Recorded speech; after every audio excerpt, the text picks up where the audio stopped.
going.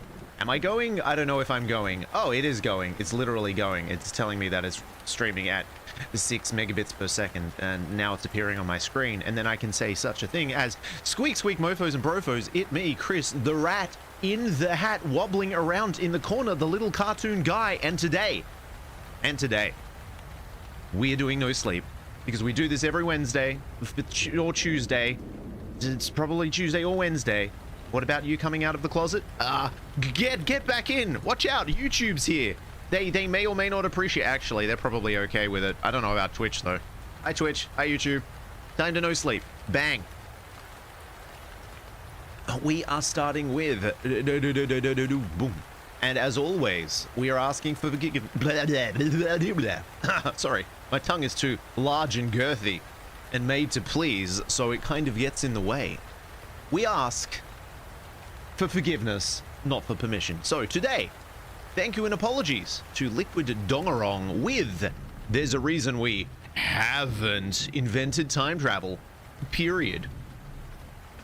We built the machine from scratch, something that worked. A large rig which ran on time dilation, utilizing the controlled orbit of a miniaturized black hole. The only catch was that you could only go forward, never backward. Excuse me, sir? That's how we all time travel. When it came time for human testing, most of my colleagues turned their backs on the prospect. My family had estranged me years before. Whatever life I had led, I wouldn't have meant anything if... What? It wouldn't have meant anything if this machine didn't work. So I ended up being the first one to raise my hand. There was nothing left for me here. Our plan was careful and calculated. Incrementally longer jumps through time. We would begin with minutes, then hours, and work our way up to days, weeks, and years. Once again, sir, this is how we all time travel. It's only interesting if we can go backwards. Ava, my only friend throughout this years-long endeavor, would stay in contact with me between each jump. I would report to control, calibrate how I felt, how the experience was, etc. She would, in turn, report our findings to the necessary authorities while I underwent the next jump. Earlier jumps went as predicted. I'd go in and out, usually within a few seconds or minutes, and find myself in the same coffee-stained office each time. I'd report to Ava, grab some snacks and a refill of my water, and head back into the pod minutes later for the next trial. There was definitely a tangible sensation of dilation. Oh god, this dude's dilating. Like how far? Do you need a plug? I would go into the pod at 5 PM, and coming out seemingly minutes later, they're coming out as well. They're dilating and coming out? Jesus. Are we sure this isn't on Tumblr? There was definitely a tangible sense of dilation. I would go into the pod at 5 PM, coming out seemingly minutes later. It would be 6:30. Our initial calibration seemed to be off by a few minutes, but it was nothing enough to lose sleep over. We just had to keep adjusting things as we went. Our confidence was great enough at one point that we tried our longest jump yet. 1 week in the pod, which would translate to roughly 2 hours for me. I was gone for a month. Ava's face had grown aged with worry by the time I got back. Trust me, buddy, it's going to be a lot worse than that than the end of this story. She told me that the calculations had been way off. Time inside the distorted field was stretching beyond what the initial models could account for. Each discrepancy was accelerating me through dramatically larger increments of time each time we booted up the machine. The next jump could be extremely dangerous for me. I didn't care. I told her to set the machine for 1 year. We ballin', as it were. My life had already ended when my mother stopped speaking to me. Wow, this guy's a loser. I'm sorry, but what? I had to be remembered for something. Maybe it would be this. Ava fought with me for days. I reassured her that my calculations were correct this time. I couldn't tell her the real truth, that I hadn't planned on coming back. Well, that's not a very good experiment, is it? As the pod doors closed and the gravitational field engaged, I gave my goodbyes, treating them as though they really would be my last. Ava hugged me. It was the first time that I'd felt one in 10 years. Man, this dude's touch-starved and gaping. I waited in the pod. Sizable enough for long time travel with the accommodations you'd find on your standard RV. A bed, a small kitchen, a desk for work, and a refrigerator to store my meals. In the back, for those really long jaunts, a cryogenic life pod could sustain me for hundreds of years, theoretically. What? If you have a cryogenic pod that could keep you alive for an extended period of time, why do you need time travel? That's already time travel. Minutes turned to hours, turned to days, turned to weeks. Something had gone wrong, as I predicted. My food began to run low, so did my patience, as I recorded log after log, my sanity decreasing and my claustrophobia growing. The ride did eventually come to a stop.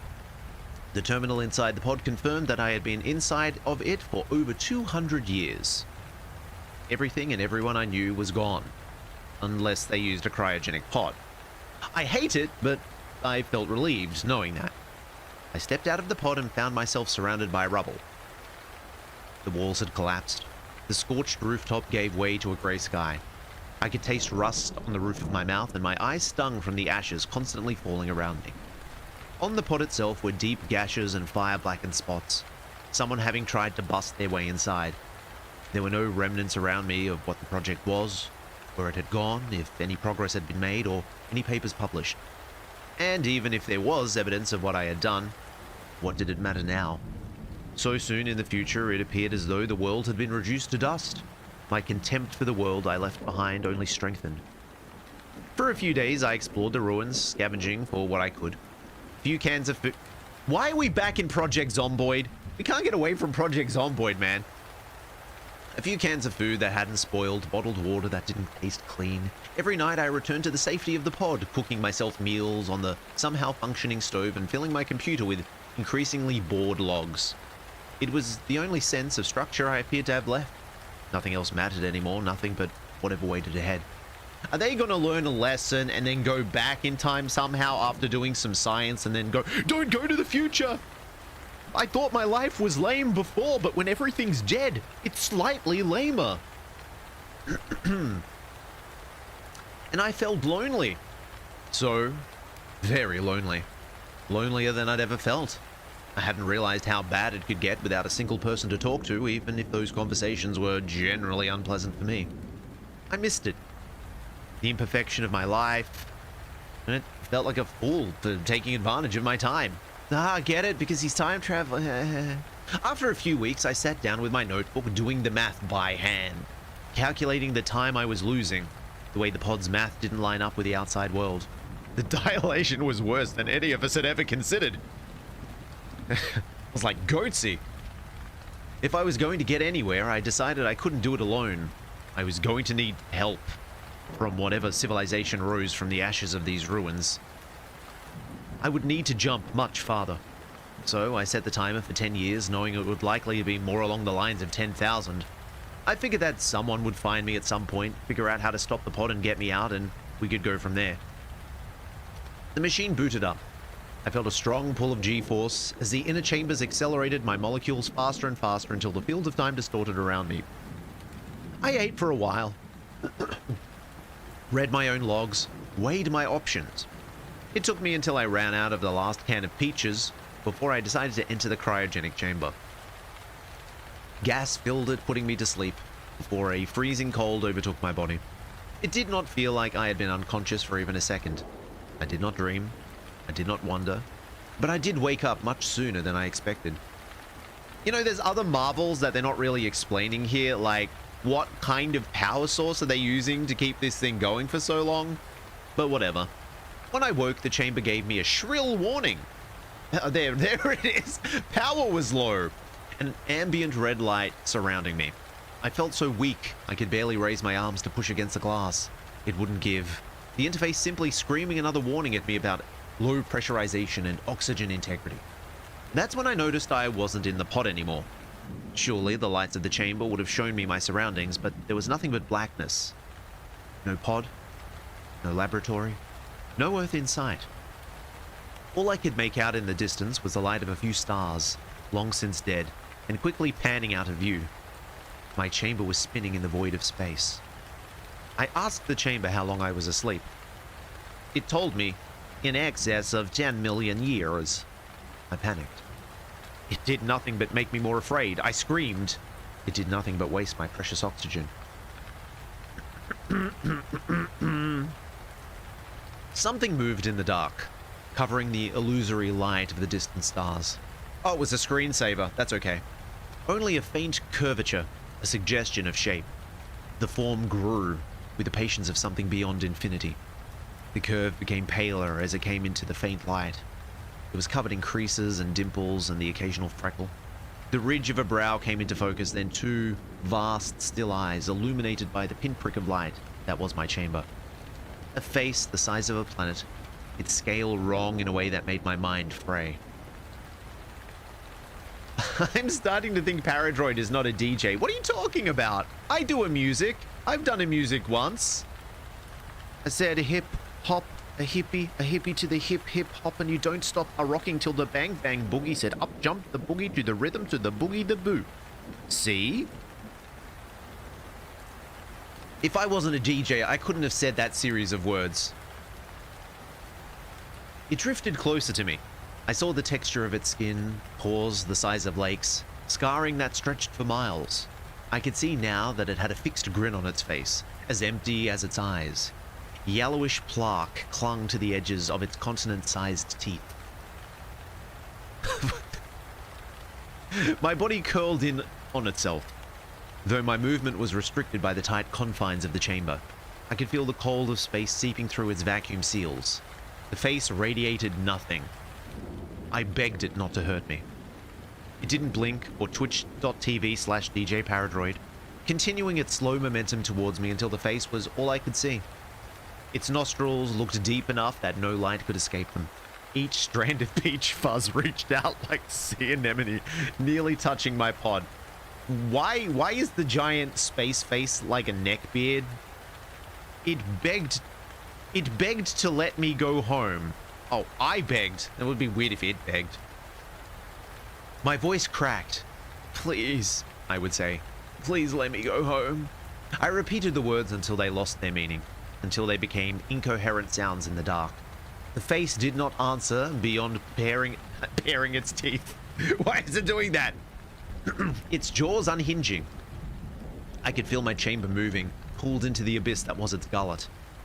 It came at me, fleshy dark, filling every direction until I was contained within a throbbing maw of blackness. I only caught a glimpse of the stars behind me before the mouth fully closed.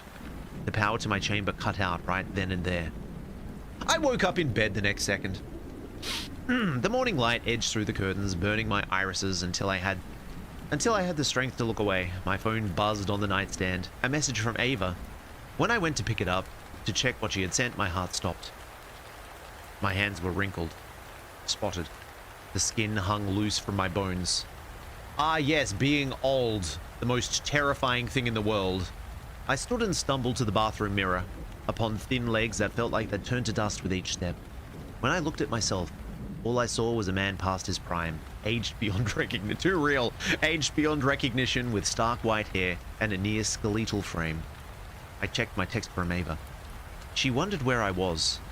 She said our first launch was in 30 minutes. Whoa!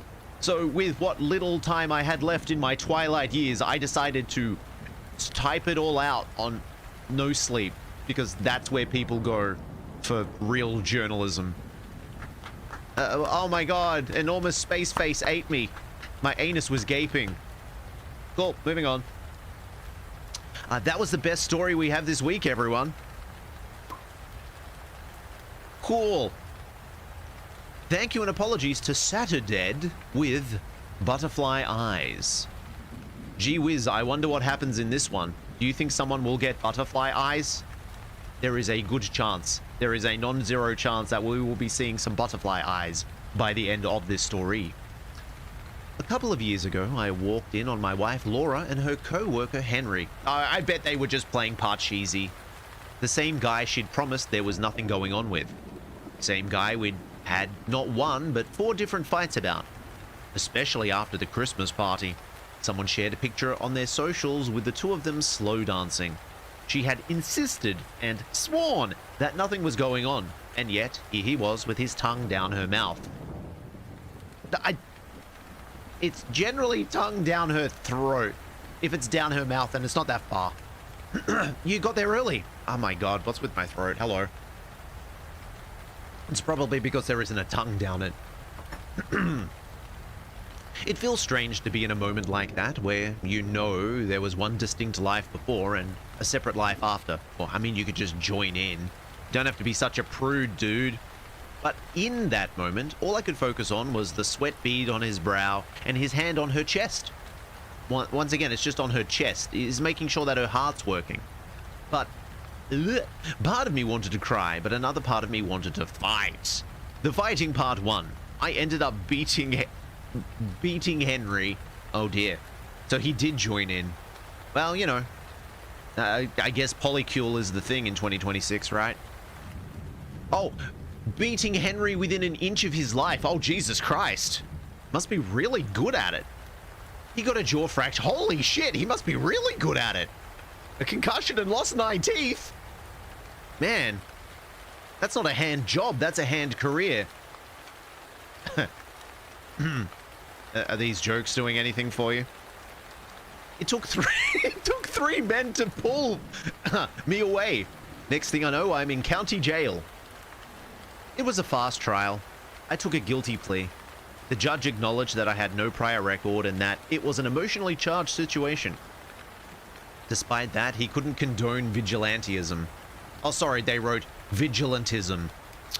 I got a 3-year sentence with the possibility of parole after 1, and of course a restraining order. Needless to say, Laura is now my ex-wife, and I found out how expensive a divorce can get. Well, it's usually about 50%, bro. I could write a whole book about my experience in jail, but what I want to talk about is what happened after my first year. When it was time to review my options, I was asked to stand in front of a parole board. 5 people who were to decide what to do with me. I'd behaved, I'd showed up for the anger management classes, I didn't have any beef with any of the inmates, and I kept to myself. Odds were on my side. After reviewing your case, we see no issue with proceeding as intended, they said. Do you agree to the terms of your parole as outlined in the agreement presented by the board? Yes, I do. Have you been given the opportunity to properly review the conditions with your legal counsel in a timely manner? Yes, I have. Then, unless anyone has anything to add, I think we can proceed with... The board member on the far right raised a hand and looked at the others, waving her fingers a little for attention. Miss Wells. She was in her mid-30s, African-American with a bright smile and square glasses. I don't see why it matters what race she is, but okay. She was a little younger than the others and dressed in more expensive clothes. I'd seen her before. I think she'd been rearing up for a run at public office. Sir, are you aware that this parole is scheduled for the next 24 months? Yes, I am. Have you been informed that there is an option for suspension of the last 14 months of sentencing? That made me raise an eyebrow. I looked over at my lawyer. He shrugged at me. Turning back to Miss Wells, I shook my head. No, I haven't. Interesting, she said, looking at the others.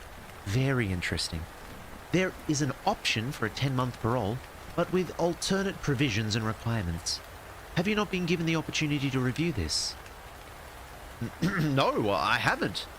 We'll rectify that. The conditions of my parole were pretty bog standard. I couldn't procure a firearm, I was to submit to random drug testing, not to associate with criminals. Whoa, well then why are you talking to the parole board? Ayo! Reporting to my parole officer, that sort of thing. It was scheduled for 24 months, but I was given the opportunity to start a 10-month program once I had time to review the alternate conditions. They said I had to have my eyes replaced with butterflies. It didn't make any sense. They handed me a folder and shoved me out the door. At first I was just happy to be out, but after a couple of weeks I realized how the odds were stacked against me. My parole officer didn't give 2 shits about the context of my incarceration. A felon is a felon. I was on the same level as drug dealers and gang bangers. I thought that's what you did to get put in jail. You don't get special treatment for being nice, they just look at you in the eye a little longer. I was having trouble finding a stable job. I was barely holding on to a part-time thing at a gas station and sleeping in my car in the church parking lot. And yeah, I wasn't my best self. I kept seeing Laura living the high life on her socials. She wasn't dating Henry or anything. Their connection meant nothing. That somehow made it worse. Well, I mean, after the dude lost 9 teeth and, you know, he just wasn't that attractive anymore. But looking at Henry's scarred chin on his LinkedIn profile, I can't say the fucker didn't deserve it. The 10-month program that offered me was called the Pilot Enhancement Scheme. I'm not one to walk right into something named Scheme, so I read through the folder cover to cover about 3 times over. It sounded too good to be true. Hey everyone, take out your no sleep bingo board because it sounded too good to be true. That doesn't exist. That doesn't exist. That's not a thing. Not yet, anyway. The Pilot Enhancement Scheme was supposed to be this experimental program that allowed the state to invest less resources to monitor and control paroled inmates. I still had to submit to random drug tests, and I still couldn't carry a gun, but there were certain improvements. I didn't have to physically check in with my parole officer more than once a month, for example, but I had to agree to an external monitor device. This is where things got murky. It was called the Compound Wave Pattern Control, or the CWPC. This little electronic thing kept behind your ear, no larger than a hearing aid. It came in 6 different colors, including transparent. It had a wireless charger and had a 20-hour battery life, but it wasn't entirely clear what it actually did. I remember lying in the back of my car, balancing my phone on my forehead, trying to read in the dark. What? I read the same sentence 10 times over, but it didn't make any sense. The CWPC monitors corrigible intentions and suggests alternate action patterns in accordance with provided guidelines of good personal conduct parameters. This is done through a mild and reversible external wave stimulus. What the fuck does that even mean? What do you mean? It says it right there.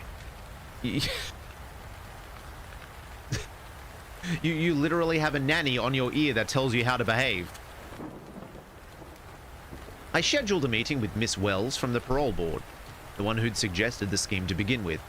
She'd given me her number, allowing me to ask further questions about the enhancement scheme. Not only were questions allowed, they were encouraged. I could schedule a meeting. Can I schedule a meeting? I could schedule a meeting with her instead of going to a parole check-in, so it was a win-win. I met Miss Wells downtown on the 3rd level of a small office building. It was abundantly clear she was pursuing an elected position, meaning she was in no... well, then she's a felon, so why are you seeing her? You're on parole, dude. Meaning she was in no uncertain terms a politician. That made me more nervous than the stupid tech jargon. You can trust a nerd with specifications. You can't trust someone with smiling posters of themselves plastered on the wall. Lads? Oh shit. I gotta redecorate. She was short, reaching no taller than 5'1". I think her small stature served her. It made her less imposing. You don't want someone scary to offer you strange tech. As I entered her office, she walked over to shake my hand. Right this way, she said, and thank you for your consideration. I haven't agreed to anything. Oh, I'm sure you will. She showed me the the CWPC. It really did look like a hearing aid. The thing was so light that I was scared to pick it up. Who knows how much something like that even costs? Miss Wells clapped her hands together and sat down on top of her desk like a cool youth pastor. I wish someone would give me strange tech. It's called Meta glasses. They're already available. Isn't it handy? She said. I'm sure you've read the specs already. What does it do? Why don't you try it on? I looked at it and shook my head. She picked up the CWPC and held it out to me, giving me a knowing look. It's not dangerous, she said. Yes, it's a pilot program, but the results are astounding. You have to get struck by lightning for this thing to bother you, and by then, you've got bigger problems. So it's not dangerous? You tell me. I picked it up and turned it around. Putting it to the back of my ear, I could feel it slotting into place. There was a little startup beep, and that was that. I couldn't feel a thing. Now what? I asked. Now it's monitoring. That's it. So it's a camera? No, it's all local, like a filter. We're very serious about client privacy, as outlined in the extended agreement. If you wouldn't mind, please talk like a real person. She snorted at that and adjusted her glasses. You want real? All right, let's talk real. She got off her desk and looked at me, pointing at my ear. That thing will get you off the hook in 10 months. You can't break it, you gotta charge it. But if you sign the papers and walk out of here with that thing, today, you're gonna notice that life will be a whole lot easier. Oh good, I can't wait to be told what to do with a magical ear device. What's the catch? She rolled her eyes. Raise your hand. I did. Now, think about hitting me. I put my hand back down, but she grabbed my arm and raised it, putting me back in the same position. Think about hitting me, she insisted. Don't do it, but think about it. I did as Miss Wells asked. Sort of. I thought about pushing her away because she was annoying, but something took hold of my conscious thoughts. The moment I thought about pushing her, a black square blinked in the top right corner of my eye and my vision shifted. There were flashes of images. Each one went off in my head like a gunshot. I saw Miss Wells falling and breaking her foot, screaming on the floor. I saw her limping weeks later and falling down a staircase because she couldn't get the crutches right. I saw her eyes turn white, dead and cold as her neck snapped. Oh, cool. Man, you get like YouTube shorts in your eye now. That's pretty neat. The image dissipated, leaving me with a burning sensation that turned my ear flaming red.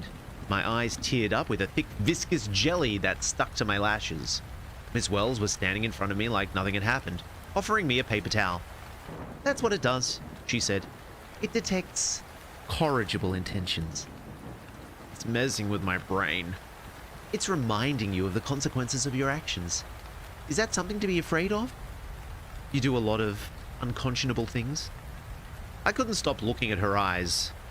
They were brown, but I could imagine them with a thin layer of dust. Her head looked different with a broken neck. I shook my head and felt an ache. Maybe a sympathetic pain from what I'd seen. I suppose I don't, I said. And it's only 10 months. That's all there is. That's all there's to it. That's all there's to it. I'm gonna go with that's all there is to it. I took the deal. So imagine what happens if, for example, the slighted man that he removed 9 teeth from decides that he's going to come back and attack him. Just the thought of defending himself is now going to completely incapacitate him, and he's just going to die. This is a really bad device. First few days with the CWPC went by with no issue, to the point where I thought the thing didn't even work. It wasn't until I got stuck in traffic on my way to work that I got another jolt. I was getting frustrated with the driver ahead of me, and it triggered the machine. I got the same flickering black square and this explosive head noise with every image shown to me. It all played out in front of me in the space of a breath. I saw the driver, an older man, and his teenage daughter trying their best to cut a yellow light to get away from me. They ended up getting T-boned by a Mazda and a Jeep. That's not T-boned then. That's like X-boned. I saw firefighters trying to pull them out of the wreckage. There was a fire and crying and screaming. A woman scraping her knees against the asphalt, clutching a cross around her neck and screaming at the top of her lungs that the devil took her baby! The devil took her baby! When I came to, I slowed down. There was no wreckage. I was still muttering that woman's words. Devil took her baby. I wiped the eye jelly with my... I wiped the eye jelly with my sleeve as I felt my ear flaming up again. Maybe the devil did take her baby. Maybe she's still saying it now. Maybe she's wandering out into the road having a psychotic episode. Ah, the devil took my baby! And the devil's over there in the corner sniggering as he creeps away cartoonishly with a sack, a wailing sack. He's right over there! The devil took my baby! Sorry, lady, I'm wiping eye jelly out. Ugh. So much eye jelly obscuring my view of the devil doing something wrong. As I felt my ear flaming up again, the effect was painful, but I couldn't deny that it calmed me down. The sack used when wailing. Ah, the wailing sack was wailing. How ironic. But I couldn't deny that it calmed me down. It put things into perspective how a little road rage could destroy lives far beyond my own. Well, I mean, usually road rage is you kind of just like swearing at people. It doesn't often end up with an old man getting X-boned. I had to stay in control. Device or no device, I had to be careful. That was pretty much the worst of it. I could feel it flare up a couple of times over the next week, but nothing quite like that. It almost triggered when I cut in line at the supermarket, but I managed to step back before it went off completely. I got away with a warm ear and an apology. I thought it might go off when I watched the Timberwolves game with some guys from work, but the device didn't react at all. It seemed to be able to register the context of emotional reaction to a game differently. Really? Wow. I'm so glad that this device doesn't suffer from the same moral panic they had in the 90s. All in all, I was pretty happy with it. I could go 10 months with it, no problem. Until it, became horrifically inconvenient. With a little more leeway and a little more freedom, I was able to get some more hours at the gas station. Not much, but enough that I could afford a motel room. No more sleeping in the car, but I had a long way to go before I could get an apartment. Most days I'd forget I was even wearing the CWPC. I had one of the guys at work ask me about it, and I just said, it was a new kind of AirPod. Couldn't you have just said it was a hearing aid? You said it looked like a hearing aid. Oh, sorry, that would be emasculating, and he has a penis and is a man, so you wouldn't want to do that now. Working the counter was the only thing I didn't like doing. Stressed people can be frustrating to deal with, and some can be outright demeaning. People like feeling better about themselves by putting down the guy working the register. You don't need to put him down, he's already working retail. They like to flash their most expensive cards or make snide remarks, like I just did. I had the CWPC trigger 3 times in one day. The last time, I imagined jumping over the counter and strangling a woman on the floor. Are you sure this guy doesn't need this device? I have a feeling this guy really needs this device. He cuts in line, he has road rage, he imagines himself strangling people. Yeah, I think he went to jail for a reason. I saw the whole chain of events leading up to her family crying over a picture as her closed casket was lowered into the earth. Jesus Christ, what did he do to this woman? The moment I came out of it, I almost broke down in tears. I kept apologizing to her despite not actually doing anything. The CWPC wasn't meant to be comfortable. The damn thing burnt as the battery ran hot, forcing me to alternate between my ears. Just triggering a couple times a day was enough for a boil to pop up on my skin. Thank God I don't have to wear glasses. Hey! Rude. After a month of using the device, I'd gotten into a rhythm. I charged it at night, wore it during the day, and I stuck to the straight and narrow. If I felt it going hot, I stepped away from whatever I was doing. If it actually triggered, I went ahead and did something else for a while. I got a cream to put behind my ear and started carrying a handful of wet wipes for the eye jelly. I still don't like eye jelly. Then one day, as I worked at the register, Henry walked in. Yes, that Henry. Henry Cavill. I asked for an autograph. He was getting some cigarettes, but that was enough to send me down a rabbit hole. Laura hated cigarettes. She'd made me quit smoking when we first started dating back in college, but she had no problem rounding third base with this guy. The thought snuck up on me. I imagined walking out from behind the counter and breaking his goddamn nose. But as the device triggered, I saw the rest of it play out in my mind's eye. How he toppled backwards, smacking the back of his head on the cold stone tiles. How he ended up in a hospital on life support, his brother holding his hand as they pulled the plug. I could feel the sorrow of it. The hatred directed rightfully back at me. The moment I snapped back, I got a wet wipe and cleared the jelly from my eyes. Henry looked at me, shaking his head. Are you crying? I'll let someone else take this. You're crying, aren't you? He crossed his arms, clearly confrontational. Maybe our last encounter made him feel like less of a man. Yes! There's the emasculation. There's the emasculation I was looking for. Good job, men. Men, men, men, men, men. Maybe belittling me made the scar on his face feel a little lighter. I stepped away from the counter and asked one of the other guys to take my place as I slipped out back. Just a couple minutes later, I met Henry outside in the parking lot. The CWPC was on the edge of triggering again, but I did my best to stay calm. As long as I didn't look at him, I was fine. I could think about nice things.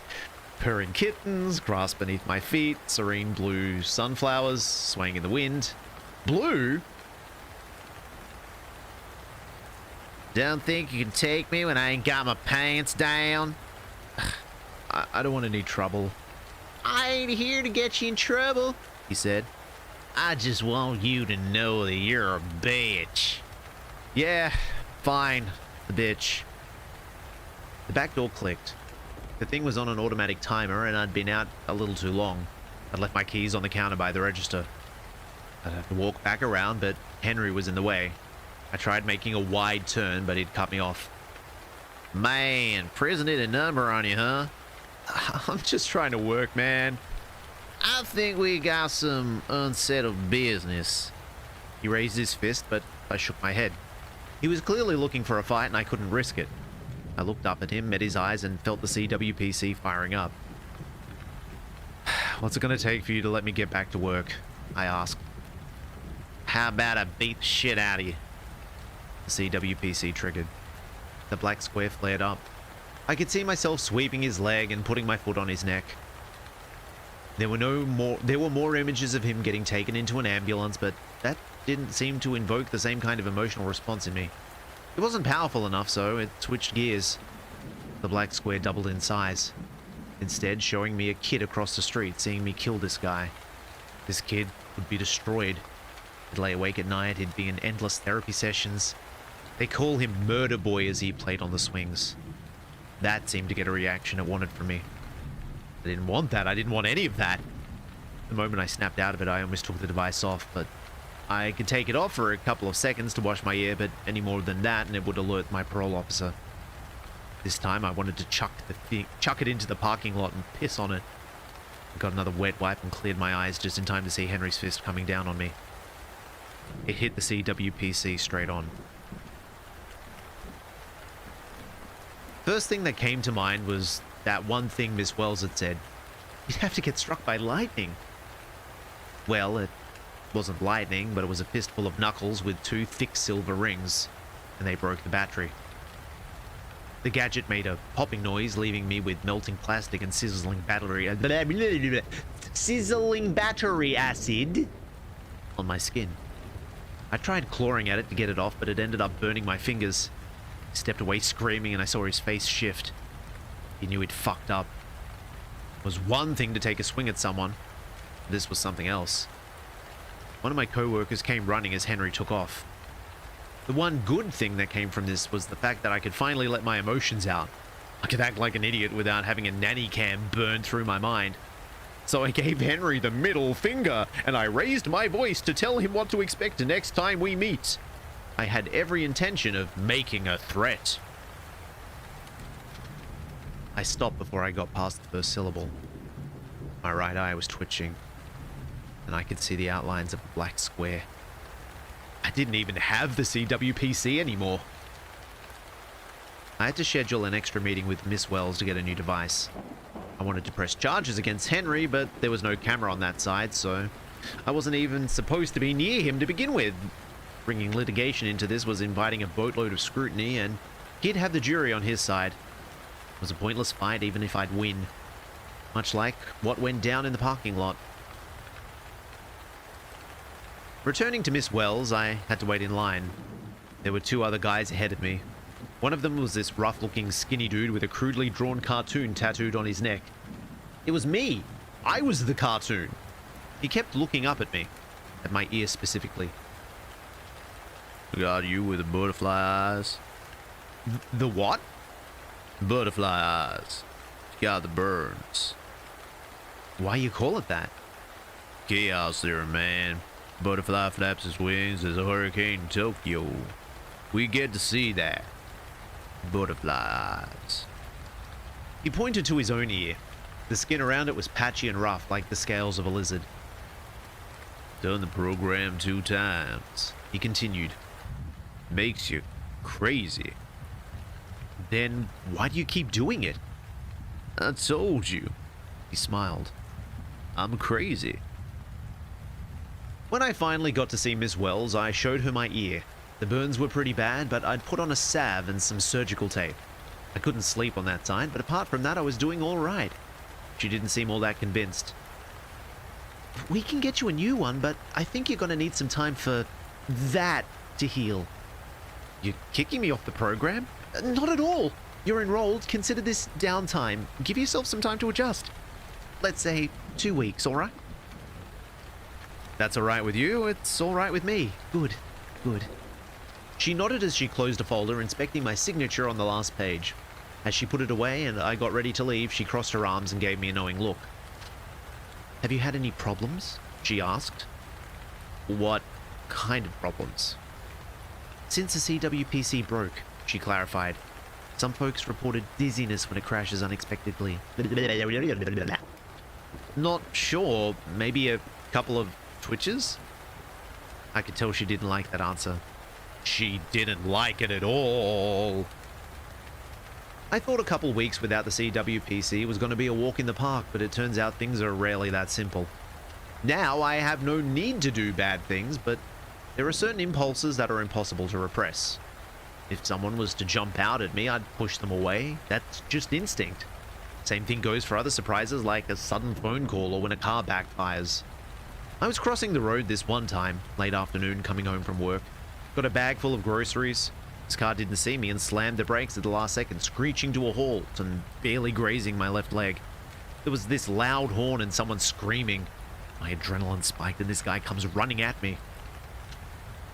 Karaoke still a thing in here? I imagine it is. It's still a it's still a point redeem, right? My first thought is to keep him away, but as I raise my hands, something happens. The black square flashes in the top right corner of my eye. In the front right corner? Yeah, you know, in the front right corner of my eye. I see myself pushing him back. He stumbles into oncoming traffic, getting run over by a sedan. Blood on a broken windshield as a mother of 3 gets out of her car crying for help. The boy in the back seat sees brain matter for the first time. As I blink, the image dissipates. My hand shoots up to my ear, feeling the empty space where the CWPC used to be. My ear feels warmer as the man helps me to my feet, apologizing profusely. The effect was still there, despite the gadget being reduced to dust. After that encounter, it triggered more often. Not just when I got nervous or angry, but pretty much whenever I did any deliberate action. I could trigger it when I buttered my toast in the morning, giving me a vision of me getting electrocuted. It could trigger in the shower, showing me slipping. But the worst was whenever I was out among people.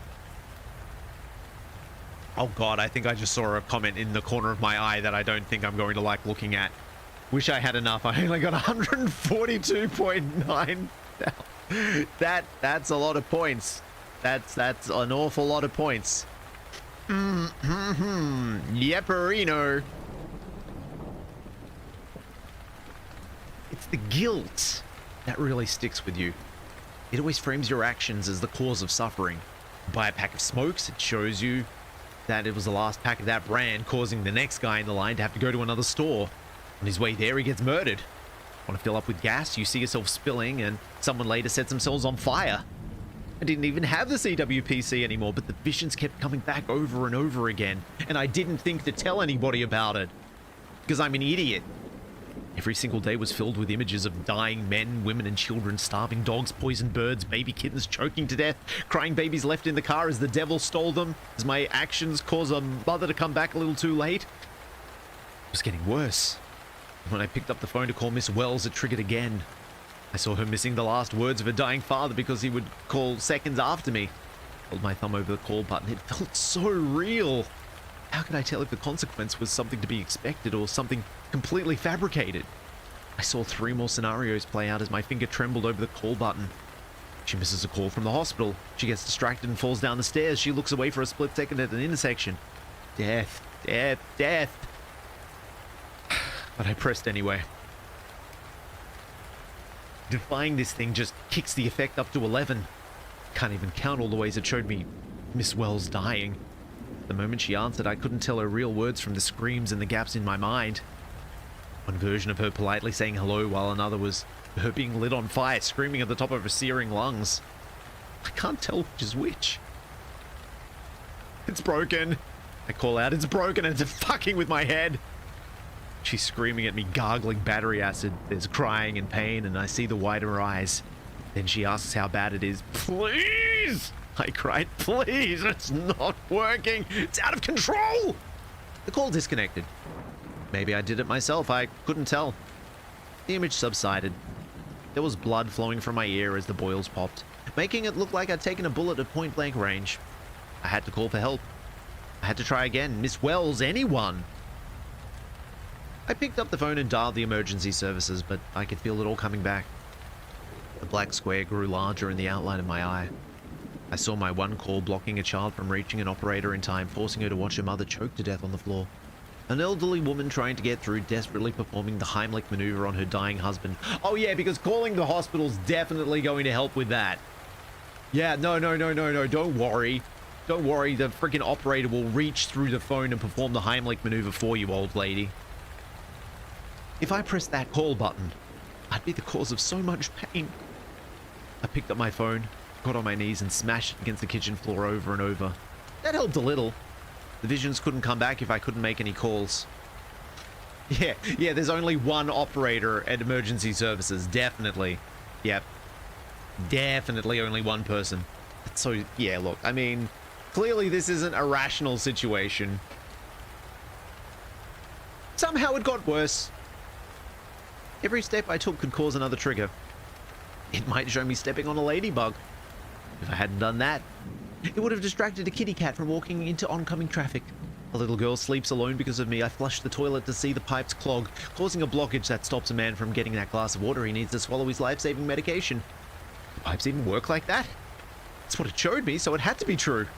Every single action I took, I was bombarded with impression of how fucking awful I was. I imagine that's with the impression, but that's okay.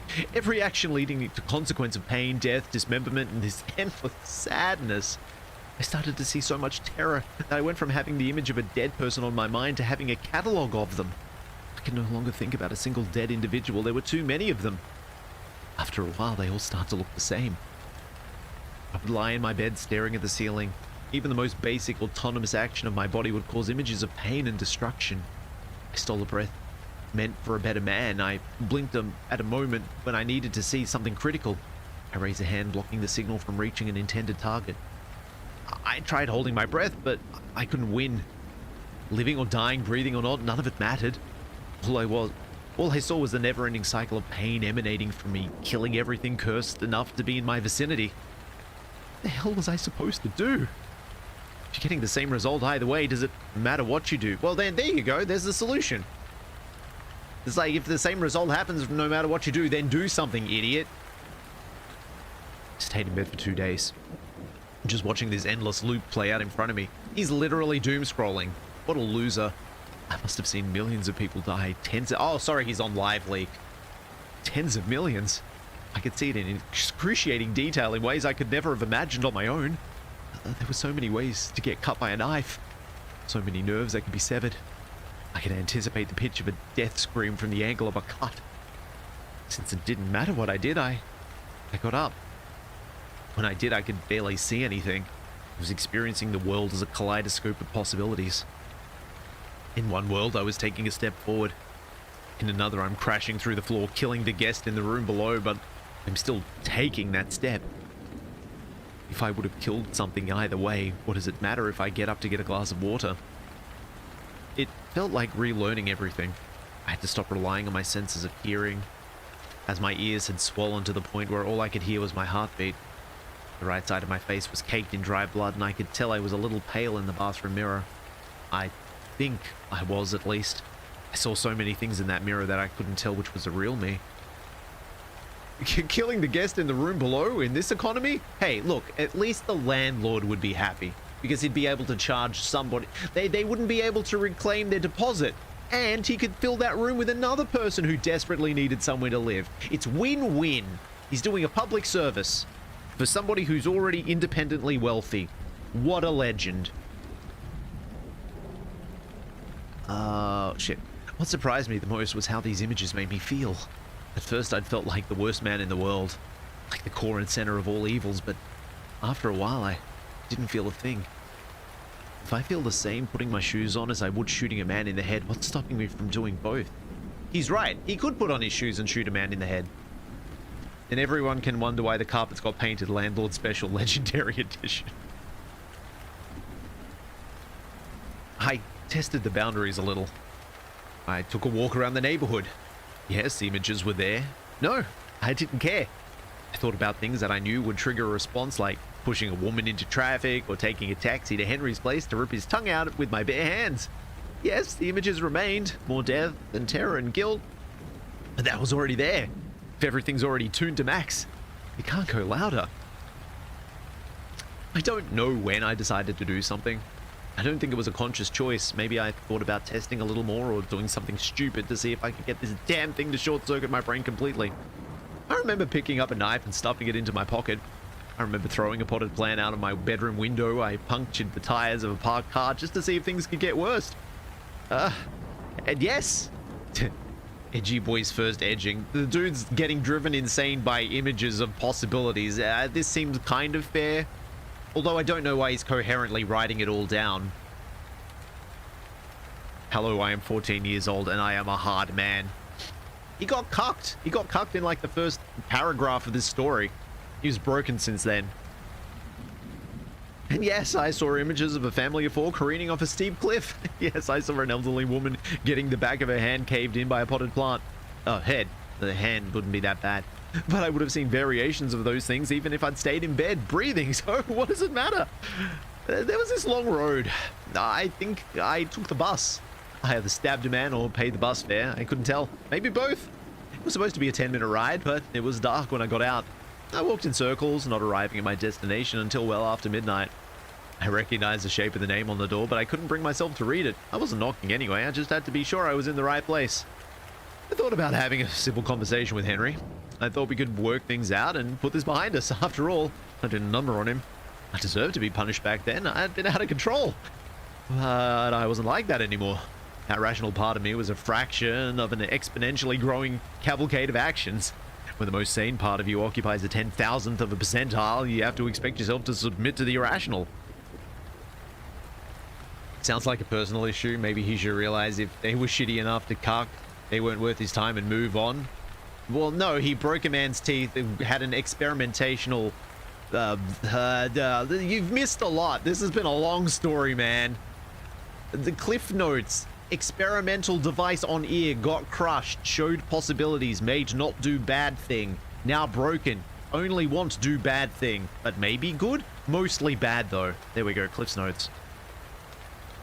I thought of having a simple conversation with Henry. I thought we could work things out and put this behind us. After all, I did a number on him. I deserved to be punished back then. I'd been out of control, but I wasn't like that anymore. The rational part of me was a fraction of I've already read that. I intended to have a conversation, but ended up breaking through his window. So we have a Clockwork Orange, but less mature. Yeah. Before I even saw him, I'd killed him 1,000 times over. By the time he stepped out of his bedroom in nothing but his boxer shorts, I'd already heard multitude of death screams that he could muster. I didn't plan to do anything. I had no intention of hurting him. I just let whatever came naturally happen. Whether that was apologizing or putting my hand down his throat, that was a coin toss. Let the chips fall where they may. I saw myself stabbing him to death hundreds of times over, and it was nothing I hadn't seen before. But I didn't see a single word where this man was not condemned to die a horrific death.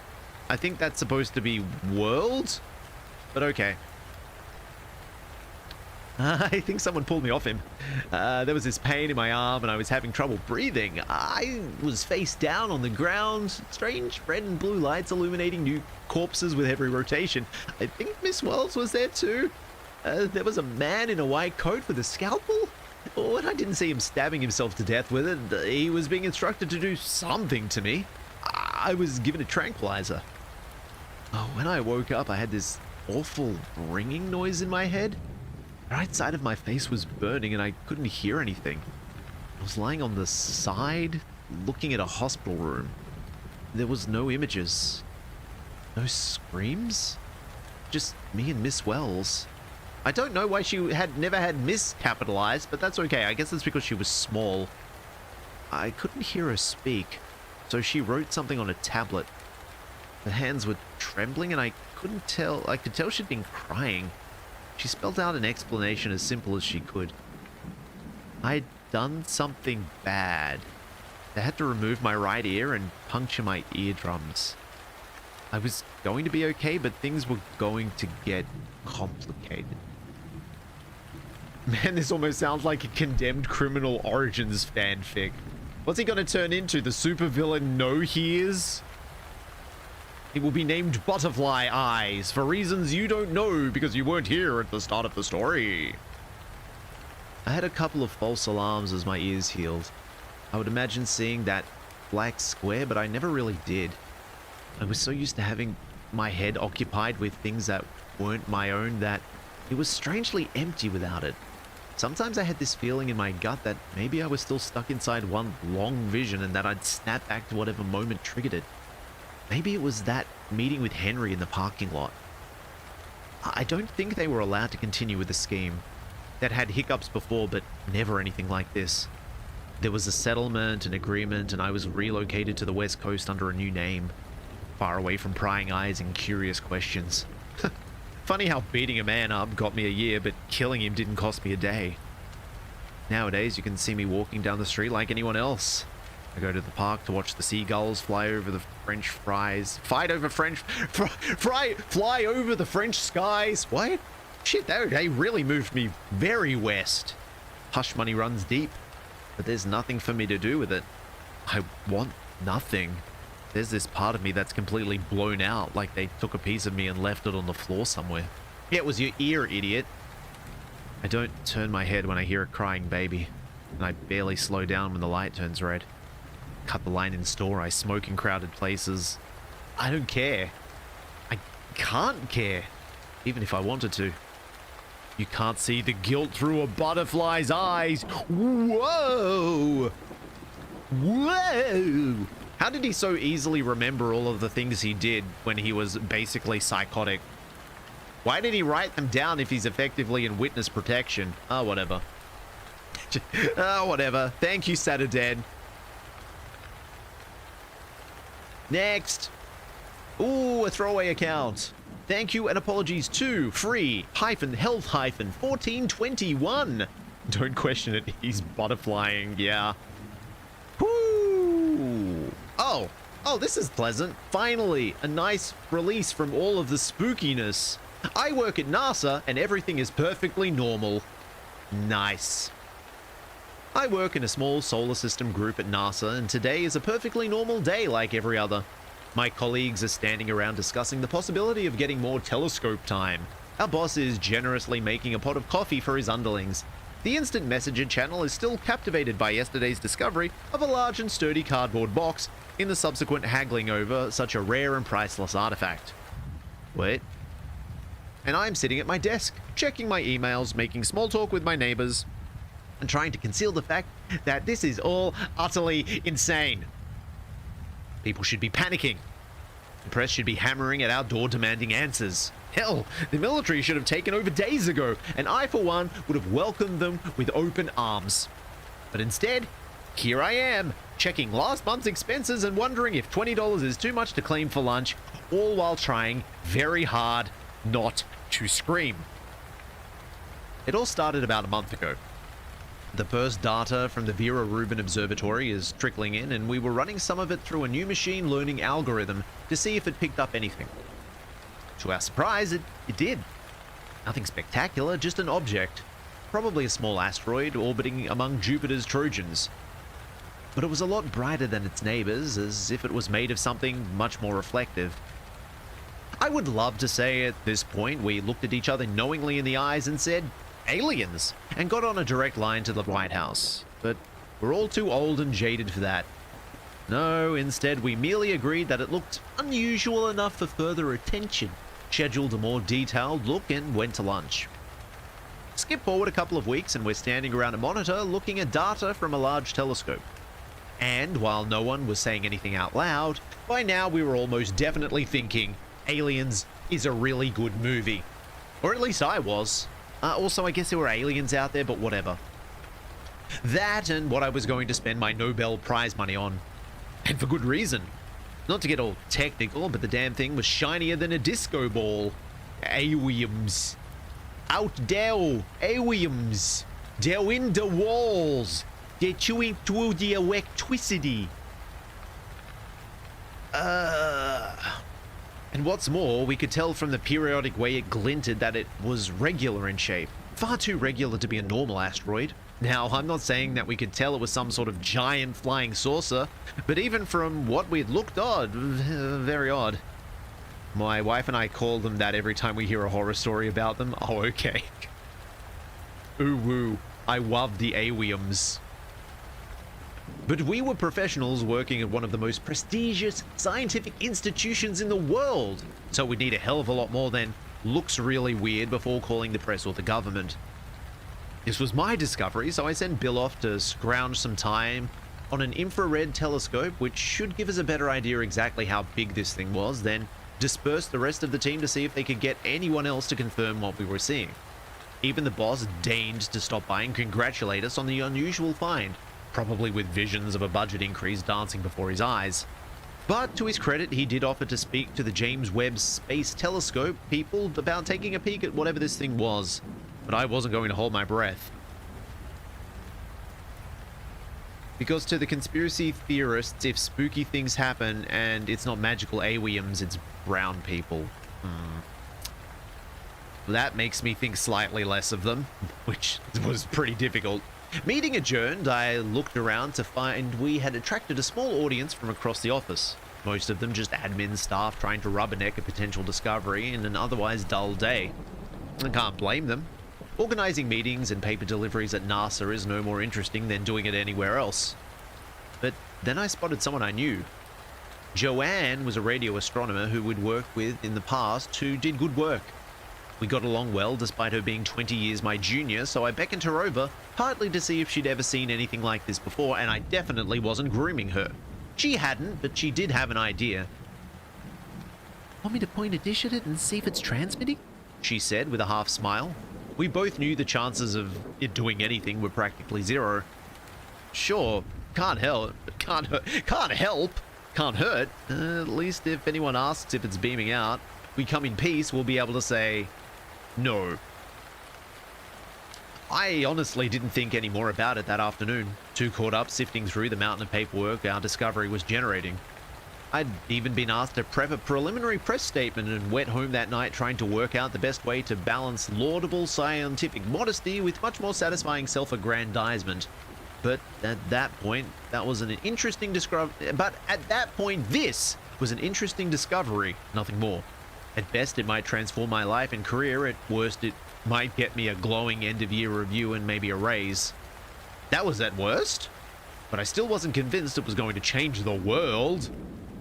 So it was with some surprise that I arrived the next day at 6 a.m. sharp to find Joanne standing by my desk clutching a wad of data printouts. She was scared. Really scared. Fear's not an emotion you see around here that often, sure. If there's a crewed mission that's having issues, people might get a little unnerved or worried, but no one looks like they're about to drive home and build a bomb shelter in the backyard. You're kidding me, right? I said, knowing that she'd only be there for one reason. The thing's transmitting. Without saying a word, which means I don't have to voice act her, which is probably for the best, she laid out the data plots on the table. It's been a while since I worked on radio telescopes, but even I could see what was so startling. Instead of the broadband, fuzzy distribution of most natural signals, this was narrowband, and the signal was being modulated rapidly. It must be man-made interference of some sort, I offered, trying to sound confident. The comm satellite probably passed in front of the dish, or a pirate radio station decided that this was a great morning to go on the air. She shook her head. It's been transmitting steadily for hours, and the signal's only from that tiny patch of sky. Has another dish had a look at this yet? I persevered. You could just be the victim of a very localized form of interference. In fact, until we get corroboration from another source, it's still the most likely answer. I know. I've got a video meeting with 2 other observatories in an hour. If you're right, then we'll find out soon enough. She still looked shaken, so I offered to attend the meeting. Partly as moral support, partly because this object, whatever it was, had been found by my team, and I wanted to be in on every discovery. Because it's mine. I want the Nobel Prize. Me! I want my cash prize for doing science.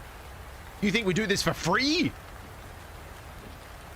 Wow, actually opted for questioning the data and getting more to verify. Accurate. Yeah, well, yeah, you know, I think that there's a little...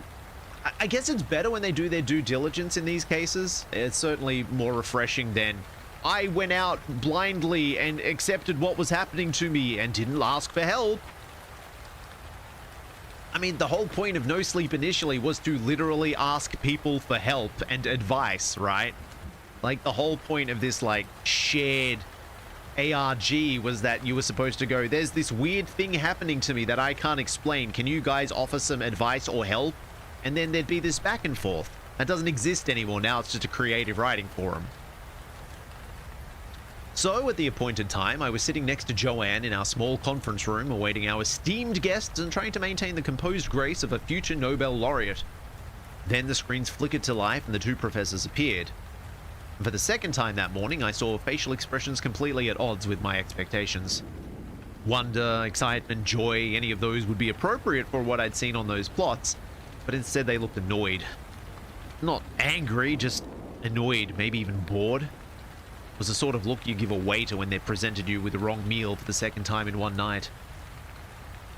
It makes it feel more like it actually came from someone at NASA rather than, ooh, I saw a spooky and it scarred me, oh no, only my input matters.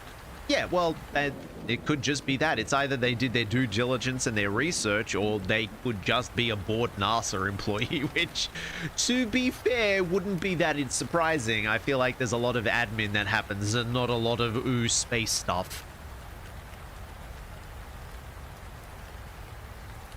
Good morning, and thank you for agreeing to have a look at our mysterious source of such short notice, began Joanne. It simply...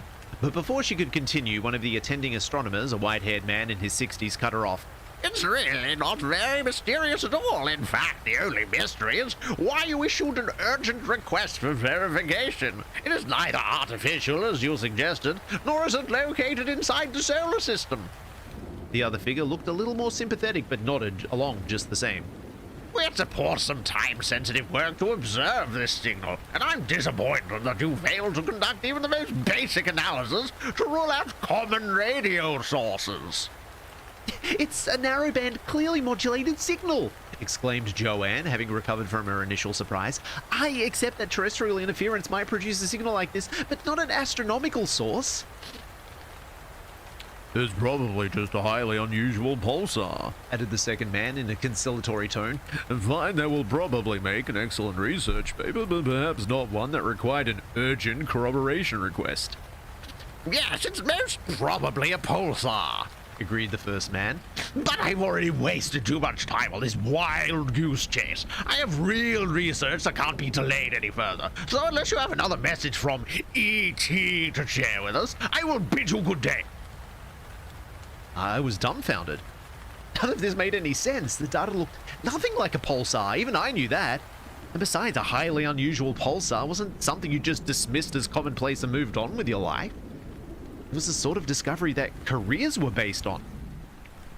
Can you at least send us the data you observed so we can compare it with our own results? Asked Joanne. The white-haired man nodded curtly, then his screen went black. Of course, we'll send you what we have. I hope it turns out to be something interesting in the end. The second man added, the tone of a kindly nursing home worker who had just been informed by a resident that they were in fact Elvis, before he too vanished from the screen.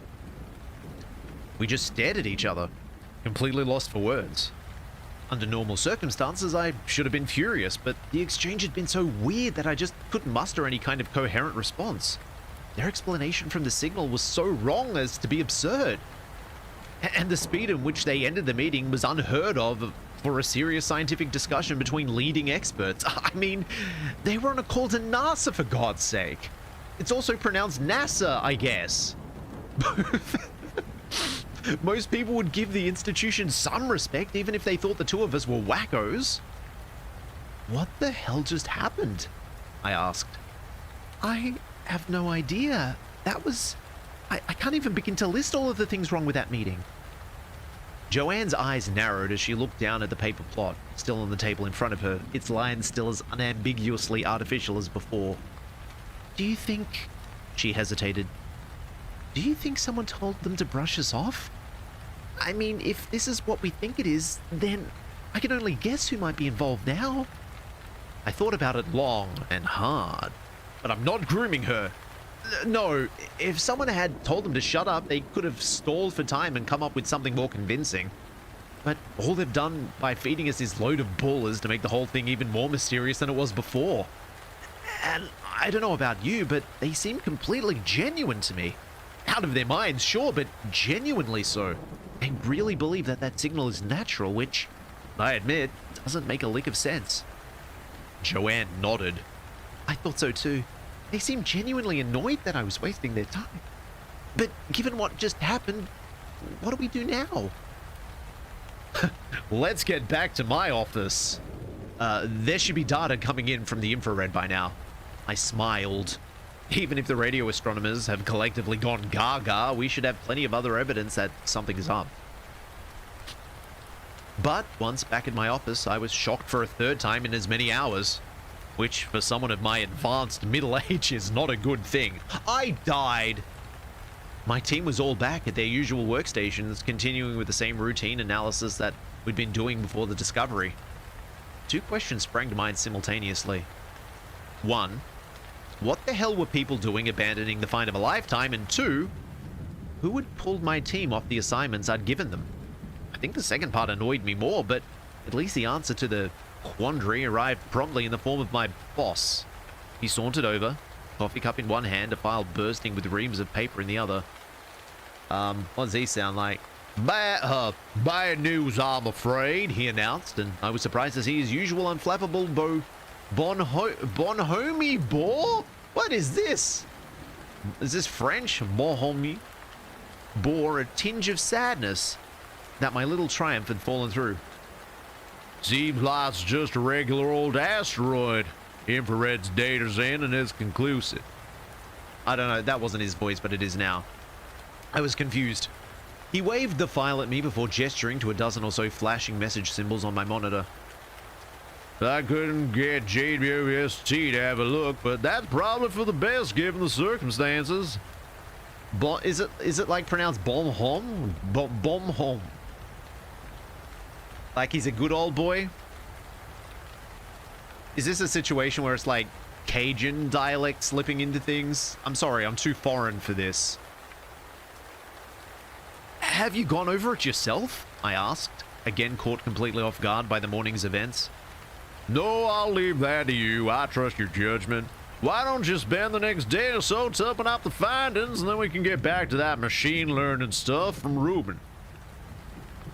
He deposited the file on my desk with a melancholy thud, then ambled off to tend to the rest of his fiefdom. I opened the file and began to read. It was mostly printouts along with some brief summaries. None of it made any sense at all.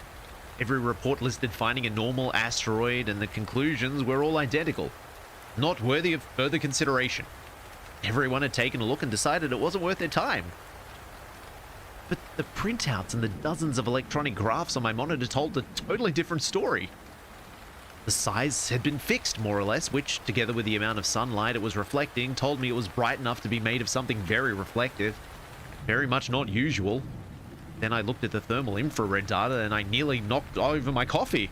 It's fairly easy to work out that the maximum amount of heat that an asteroid should be radiating, but this thing was pumping out more energy than should have been physically possible. A lot more. We're talking about a full-on multiple nuclear reactors in space levels of heat. It seems to have French roots, but the pronunciation is bon mi.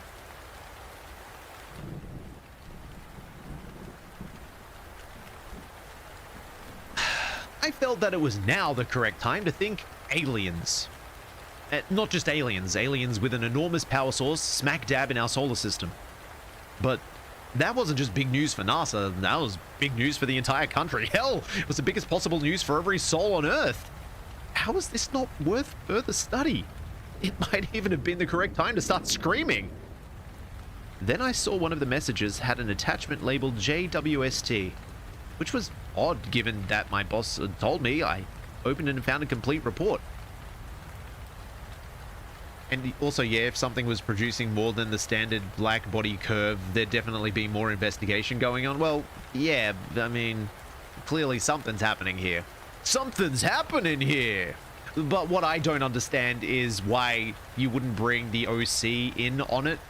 If his team was like the one doing it, why would you just sort of like supplant everybody else in his team and his boss. It's like, this guy is the one that needs to be pacified. But don't worry, he's the special OC and he's the magical man who is above all of it, because I'm sure even his, like, offsider is going to get brainwormed, because that's how bureaucracy works. I don't know, fair enough. Fair enough. I don't know, once again, too foreign. From a telescope that shouldn't have been looking at our object, the waiting list for JWST was measured in months, if not years, yet someone had managed to divert it on impossibly short notice to look at our object, only to conclude that it was not worthy of further consideration. What the hell is going on? I asked myself. Again. I've got data from one of the other dishes. Oh, I've got data from one of the other dishes, said Joanne from the terminal next to me. Why is she next to me? She pulled up the trace, and once more I was looking at a modulated narrowband signal. Pulsar my ass. Well, if you like that, you're absolutely gonna love this. I replied, opening the JWST data. Turns out I spout cliched sound bites when faced with existential dread in the form of an alien mothership in our figurative backyard. Her face drained of any remaining color. For my part, my heart decided to try out some new and unusual rhythms. I died again. We've got to do something, she said. I don't know what's happening or why the entire field of astronomy seems to be in collective denial, but we need to tell someone. I nodded and looked over to where my boss was standing, patiently listening to the bunch of grad students we had sequestered in the far corner of the office. I knew what to do. Much as it pained me to admit it, my boss was smart, and one of the few people in the building who would understand every aspect of what we'd found. But more importantly, he was well connected. I knew people would listen to him, even if they wouldn't listen to us. Also, they'd be getting arseloads of messages from the amateur astronomers out there. Yeah, I suppose so. It didn't look like it was very hard to see. Well, I mean, it was only out by Jupiter, right? Swallowing my pride, I went over and asked him for help. Something I hadn't once done in the 8 years I'd been working for him. Within a few minutes, he was standing beside Joanne and me, scanning through the evidence with mounting disbelief. Then, when he reached the JWST data, a shade of professional annoyance came over his face. They explicitly told me that they hadn't looked at it. Those lying. He snapped the file shut.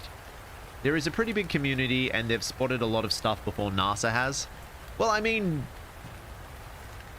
that's how a lot of things get named, right? There's a lot of astronomical bodies that get named by just stargazers and whatnot.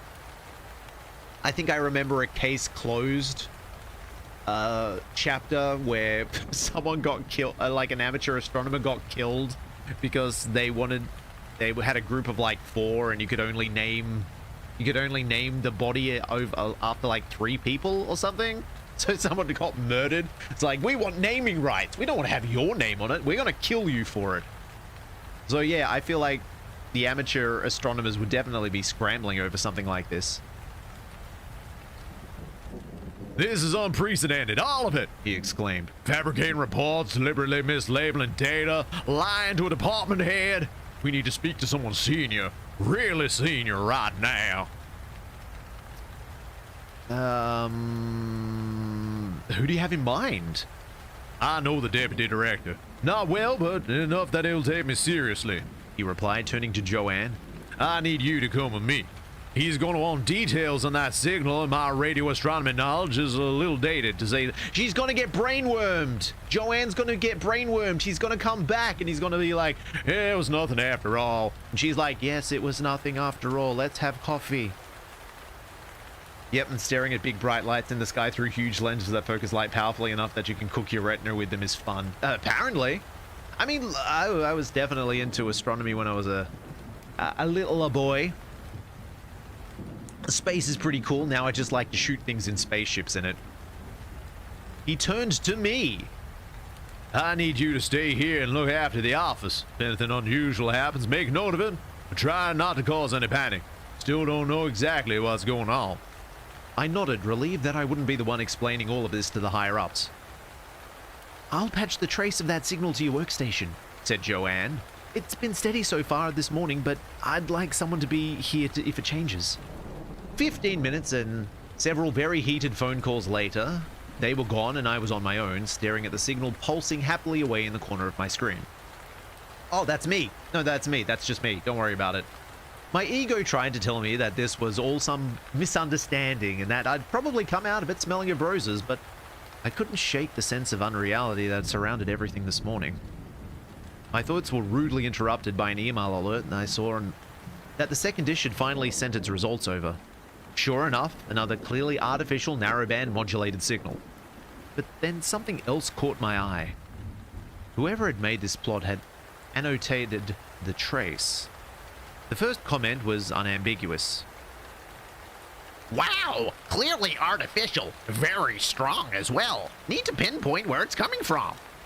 Then, just below, Don't think it's terrestrial, but this is the weirdest thing I've ever seen.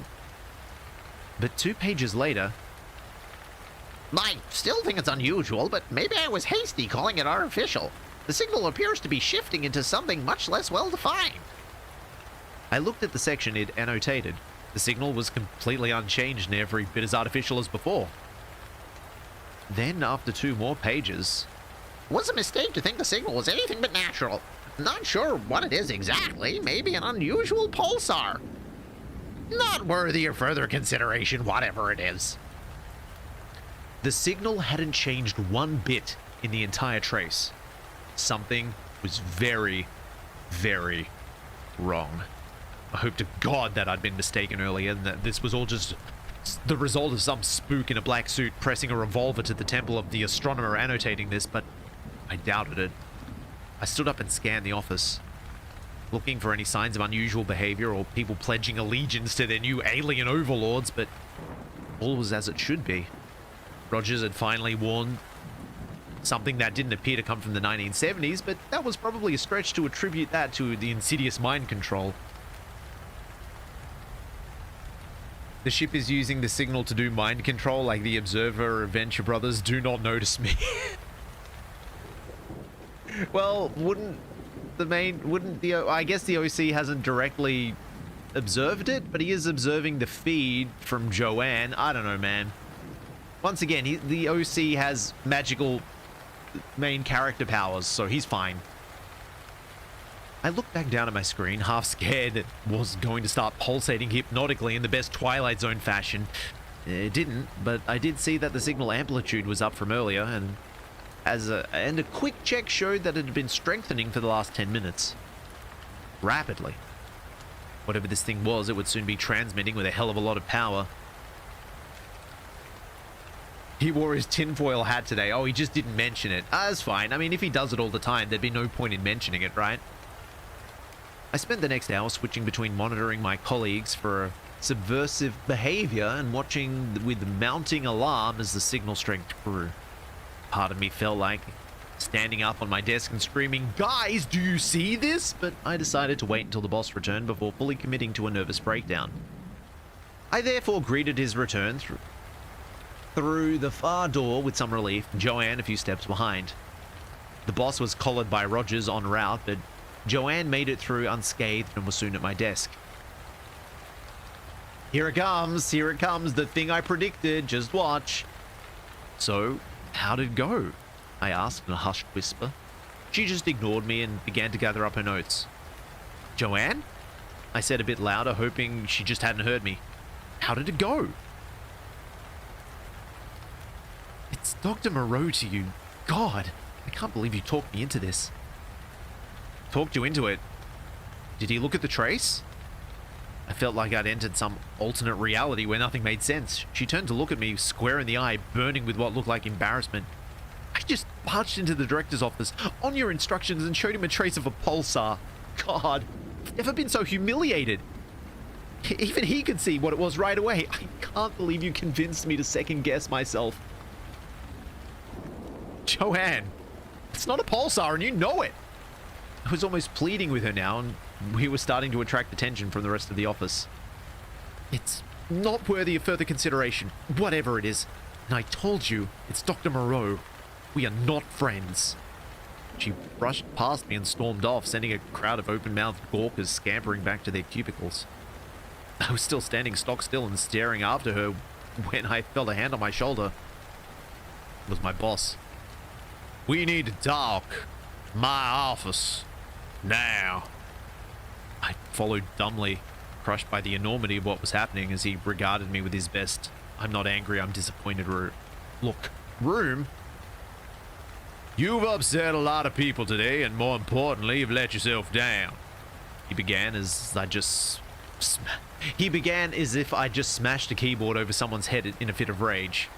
Your bullheaded insistence on claiming some sort of extraterrestrial contact has dragged in the deputy director, me, and most damaging of all, Dr. Moreau. You saw how distraught she was. Now, I'm not saying you bullied her into going to the deputy director, but you should have considered your relative ages and experience when making your case so forcefully. Sir, you asked for her to go with you, sir. Sir? I just listened, too dumbfounded to even argue. Now, I've apologized to the deputy director, and taken full responsibility. So hopefully Dr. Moreau's career won't suffer too much. But I hope you appreciate the reputational capital I burned trying to smooth over your actions. And I expect you to let this matter drop completely. Now make myself clear. I nodded, not knowing what else to do. Good. I'll try to forget this episode ever occurred when I write your end-of-year report. You can go back to your team now. I want you working on that stuff from Reuben. Oh, your expense report's late. Please complete it promptly. I skulked back to my desk, trying to avoid the sideways glances of my colleagues and ignore the whispered gossiping. Most important event in human history was in full swing, and all I could think about was my career and reputation. The signal trace was still pinging away on my screen, a mocking reminder of what had sparked all of this.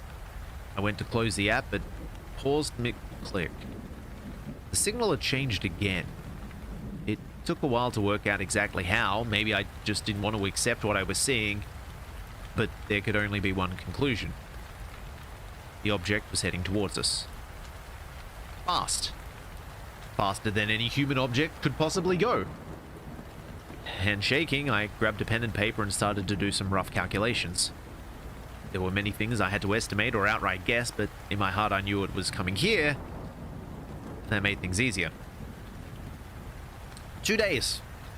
That's how long we had before it arrived at Earth. 2 days to try to raise the alarm or run to the hills. I knew the first option was hopeless.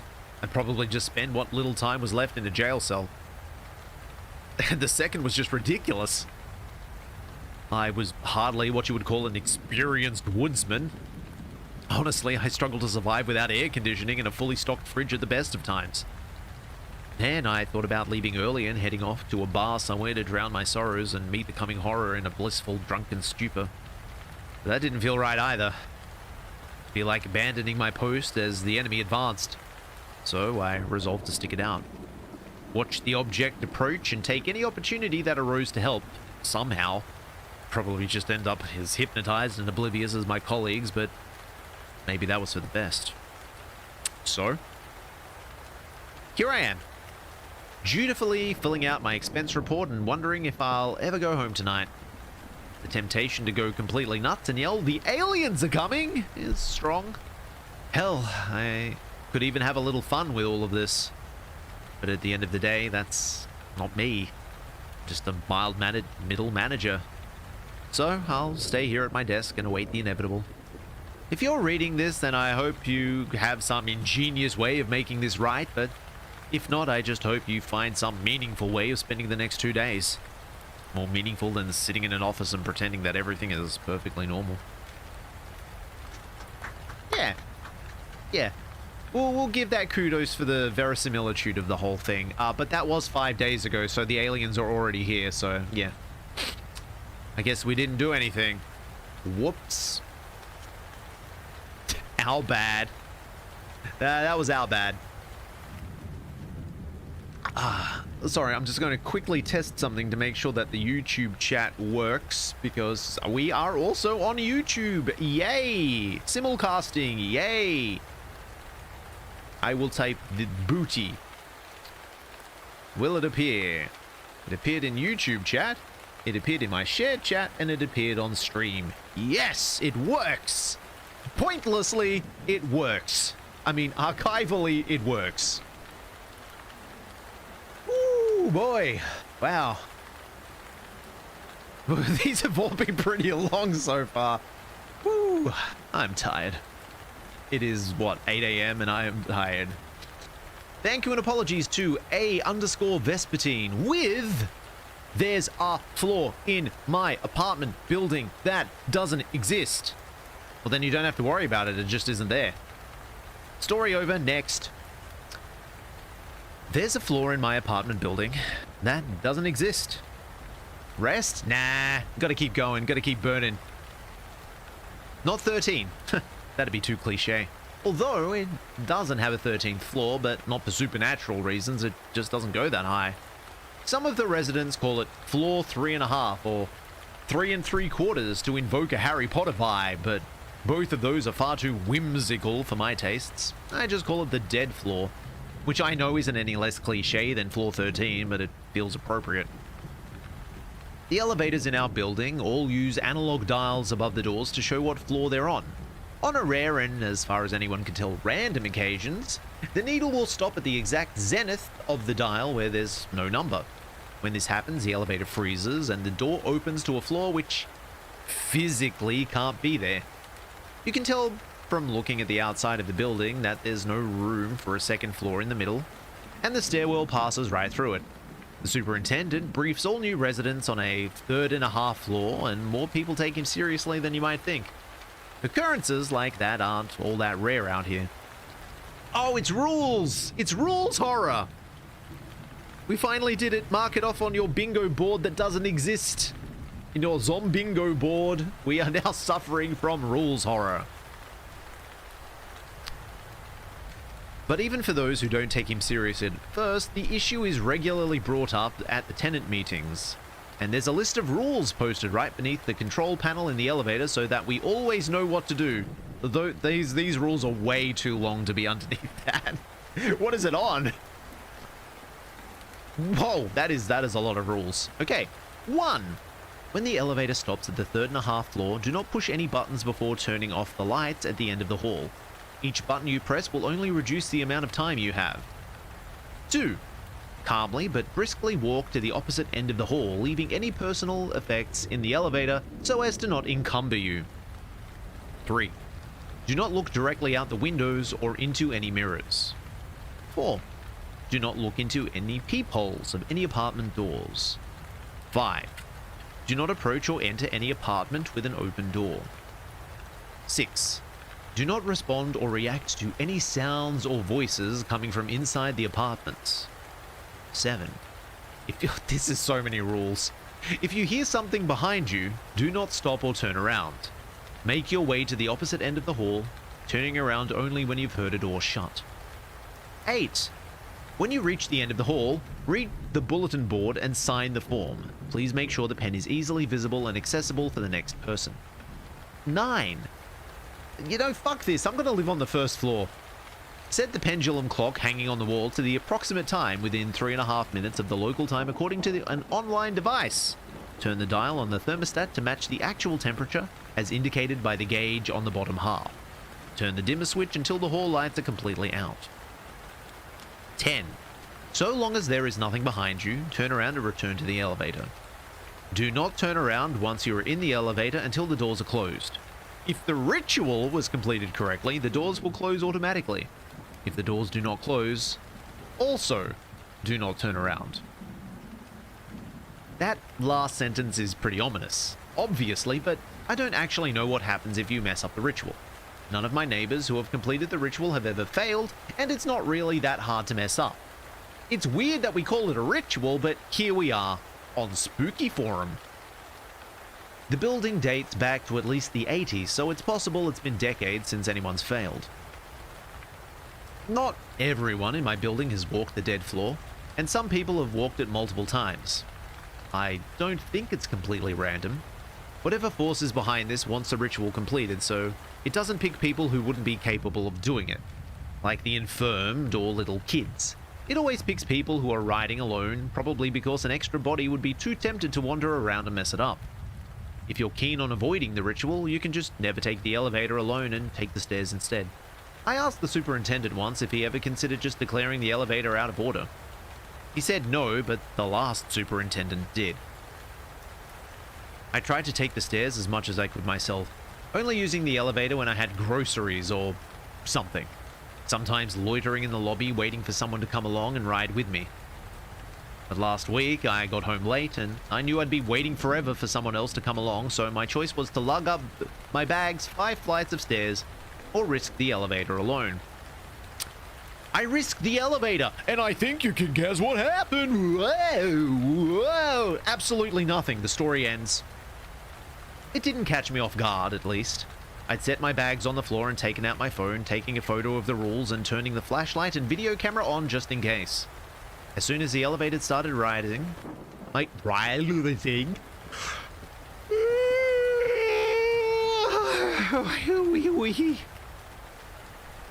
tired.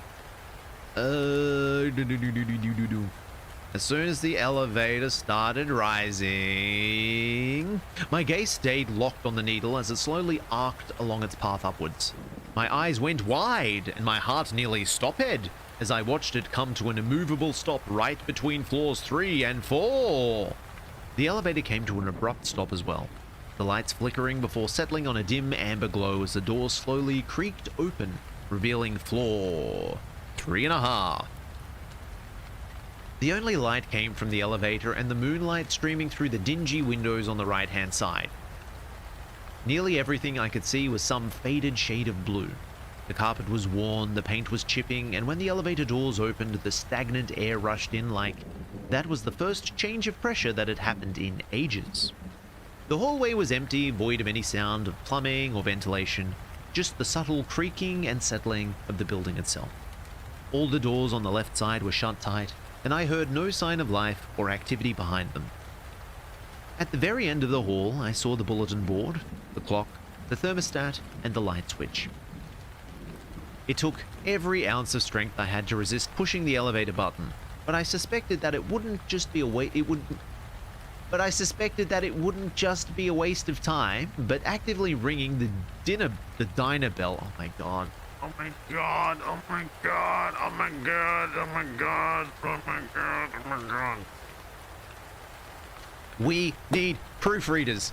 We need proofreaders. Please proofread your things. Please.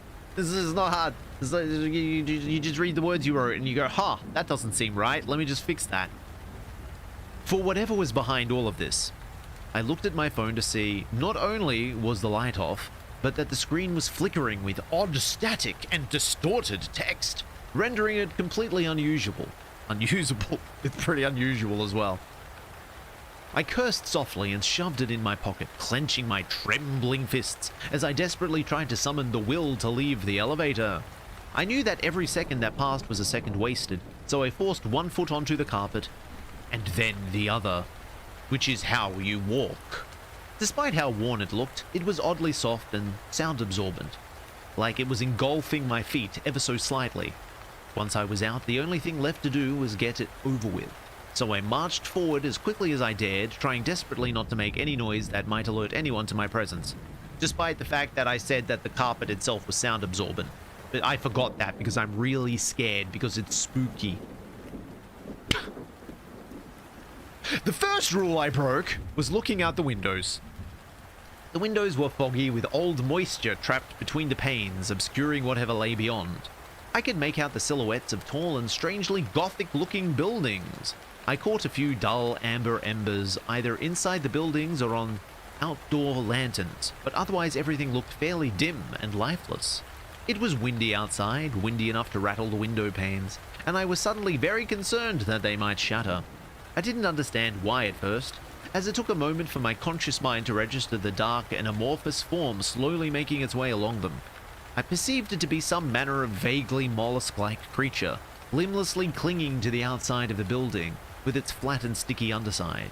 It convulsed and undulated and shuddered as it aimlessly propelled itself along its repugnant course. Hey, that's kind of rude. I don't know if it knew I was there or if it cared, but I instantly averted my gaze and continued down along the hallway, despite the fact that I absorbed so much information at a glance. On the left-hand side, there were ornate mirrors hung between each apartment, all tarnished, all shattered, and placed out of sync with the windows, so that they reflected nothing of the outside world. In the periphery of my vision, I spied reflections of things that either weren't actually there, or perhaps simply not visible to my unaided eyes. Either way, I decided to adhere to the rules in this instance and not look directly at them. I cast my gaze upwards instead, to an especially hideous, though otherwise not overtly supernatural, popcorn ceiling. It was heavily stained, and it honestly wouldn't have surprised me if it contained asbestos, which is the real horror. The stains were amorphous, yet oddly concentric, like they were spreading out from their loci as far as they could whilst deftly weaving around any obstacles, almost like living growths of some kind. I love it when the story becomes loquacious for absolutely no reason. I reflexively came to a stop when I heard a door creak open behind me, but I caught myself before I gave in to the urge to turn around. When you're in such a heightened state of fight or flight, fighting the instinct to look at any and every sound you hear is unbelievably draining. The instant I heard a single foot softly land on the carpet, I immediately resumed my march forward. I don't know how long that hall was, but it felt longer than it looked. I can't be sure if it was the adrenaline giving me bullet time recall, or if the dead floor was outside of our time as much as it was outside of space. But either way, the sense that time was running out just kept mounting inside of me. When I came to a stop at the end of the hall, I could still hear shambling padded footsteps shuffling toward me. Barely audible whispers and whimpers simmered behind almost every door I had passed. And once a cackling scream in the distance broke out without warning, and ended just as abruptly, as if something had forcibly silenced it.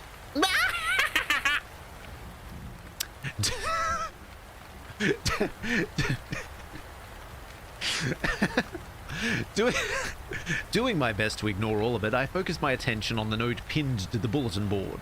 It read as follows. Apologies and/or congratulations for this honorable martyrdom. I hope it has been a pleasant experience, but are indifferent that it was not. Please inform your superintendent that we have recently experienced a statistically significant increase in demand for phantasmagoric filament due to metapolitical events we have no control over but are complicit in and stand to profit from. Please note that this is an adequate explanation and/or justification for any increase in sleep and/or ontological abnormalities experienced by the tenants of your domicile. We apologize, but we're not liable for the inconvenience. Please also remind your superintendent that his customary tribute of a bushel of kosher salt is to be delivered in a burlap sack dropped down the out-of-order garbage chute. Additional failures to comply with these requirements may result in the garbage chute no longer being out of order. Should that occur, we will not be held liable for the residents being lured into the chute by unseelie sanitation workers. Signed, your true name upon this notice acknowledges you understand your responsibilities in relaying its contents to its intended recipient. We hope, without empirical basis, that you have a safe return home. Surreptitiously, yet serendipitously, yours. Desperate to get out of there, I grabbed the pen sitting on top of the bulletin board and signed and dated the form with a rapid scribbling scrawl. Setting the pen atop the board, I carefully set the time of the clock, the temperature of the thermostat, and then turned the light switch as far as it would go to the left. And then I waited.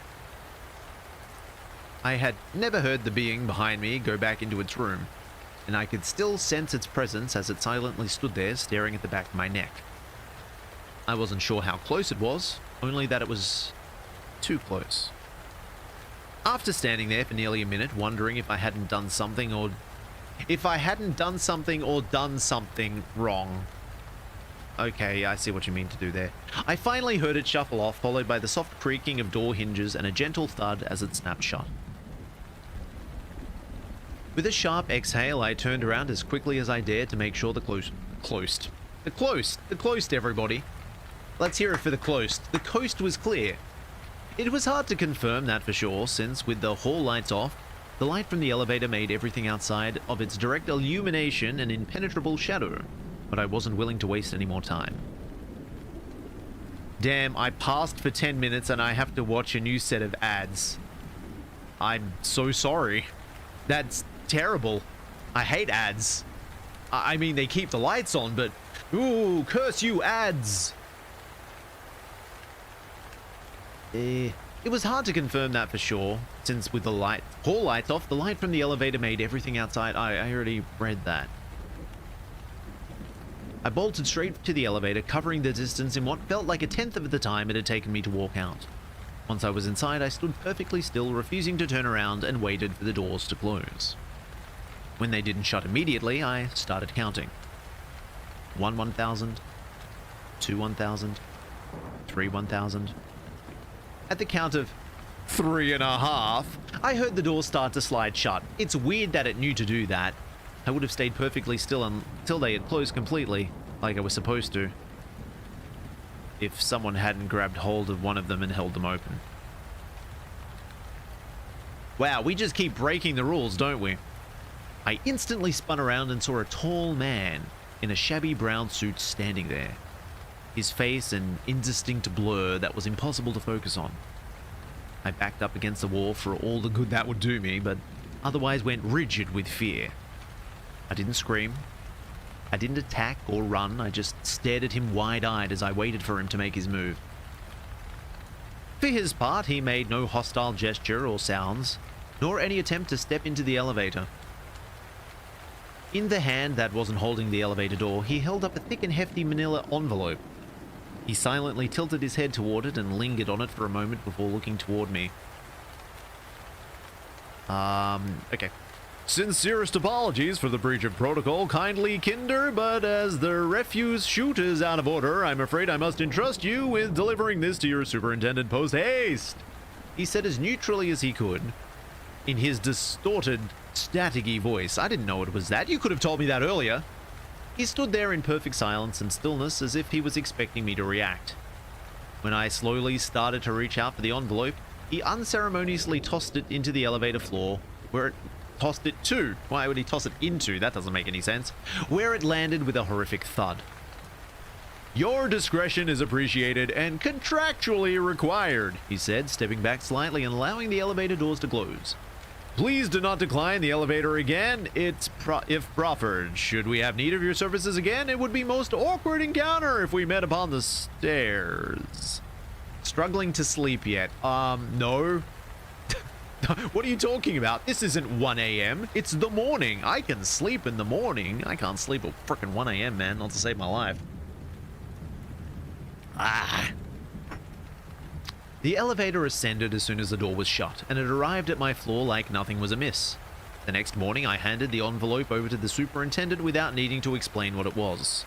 He knew immediately. I never opened it or asked him what it was because I like to imagine it was worth it, even when I know it probably wasn't. 1 a.m. is also the morning. Well, yes and no. I'm not going to squibble over... we will not quibble. We will not quibble over this fact, because I have to read the words on the screen. But also, yes and no. It's not the morning. You don't wake up at 1 a.m. and turn to your significant other and say, good morning, darling. It's 1 a.m., so therefore, good morning. They're likely to just sort of slap you and then go back to sleep. Because they can sleep. You can't. Because it's no sleep. Because it's no sleep Wednesday, so you can't sleep.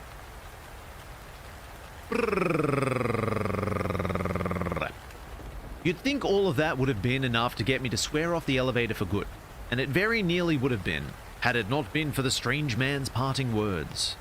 It would indeed be very awkward if I were to meet him upon the stairs. So, strange, staticky voiced man in the 3.5 floor. Let's not meet. Oh wait, no, shit, that's a different forum. Never mind. Never mind. part 1. No. Huh. Okay, alright. This sounds interesting. This sounds kind of interesting. We can do this. We can no sleep to this. Thank you and apologies to Liquid Dongarong with I paid $30 for the perfect face, period. Last lowercase spring, I decided I needed a haircut. Something that must be nice. Something clean that would make the rest of me matter less. What? I found a place a few blocks from my apartment. A barbershop that smelled like soap and shaving cream. What do you mean you found a place a few blocks away from your apartment? Are you suggesting that you never leave your apartment? Oh yeah, I just found this place because I don't know what's within a few blocks of my domicile because I'm insane.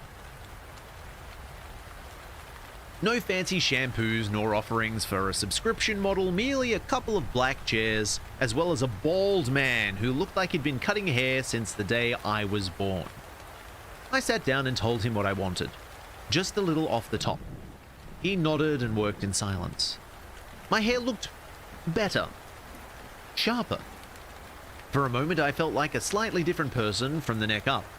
But when I looked in the mirror again, the old dissatisfaction was still there. The barber must have noticed. He asked plainly if I needed help with anything else. Maybe I only answered because of the way he asked. He was so ordinary, so polite and professional. I confided that there were other things I'd been insecure about as of late. He said he could help.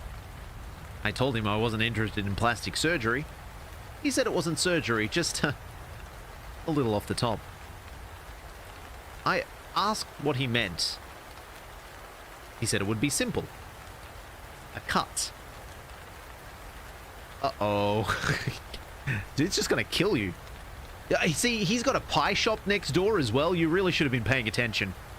I've Sweeney'd this Todd before.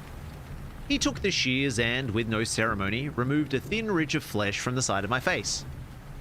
It came away like cut clay. No blood, no pain. The piece peeled free in one clean motion. He plopped it on a tray as if it were nothing more than excess hair. When I looked in the mirror, that side of my face looked closer to the one I'd been carrying in my head for years. Cleaner. Defined. Beautiful. I asked him to do the other side. He did.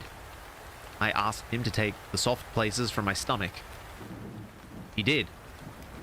Every imperfection, every insecurity, I had him cut them all away that night. All for $30. Plus tip. Really? He cut off the tip? Mazel tov. Sorry, I was trying to... The Jewish thing, the circumcision, the Jewish thing, I don't know what they shout. Does the bris man shout Mazel tov in the child's face after he disfigures their penis? I'm just asking. I went back the next week, and the weeks after that. Soft places trimmed down, angles sharpened. Oh, he's looks maxing. Each visit I left more like the version of myself I could stand. The weak places along my jaw disappeared under the shears. My stomach flattened in increments. I started recognizing myself. I could hold my own gaze for several minutes at a time before looking away. A few people noticed. A co-worker complimented the haircut. A woman said I looked sharper and better than I had before. She asked if I'd been working out. My conversations lasted longer. Eyes lingered. It felt like proof that, for the first time, something was paying off. But it started to feel like something else. I started to wonder whether anyone was actually looking at me, or only at the surface that kept being refined. Those thoughts came and went. I kept going back. There was always one more correction. Cut the fat from the stomach, clean a line at the chin. Just a little off the top. The ideal kept moving. Goalposts shifted every time I got close. The barber never rushed. He worked with a precision I'd only seen in doctors. Occasionally, he stepped back to study the shape of my body. He spoke only when necessary. When I asked how the flesh came away so cleanly, he only said that some things separate easier when you know what to cut. When I asked what happened to the pieces, he said they'd been taken care of. I should have left it there. One afternoon, the shop was empty. The barber was slow coming out of the back room. Curious, I stepped toward the open doorway. I'd only meant to call his name.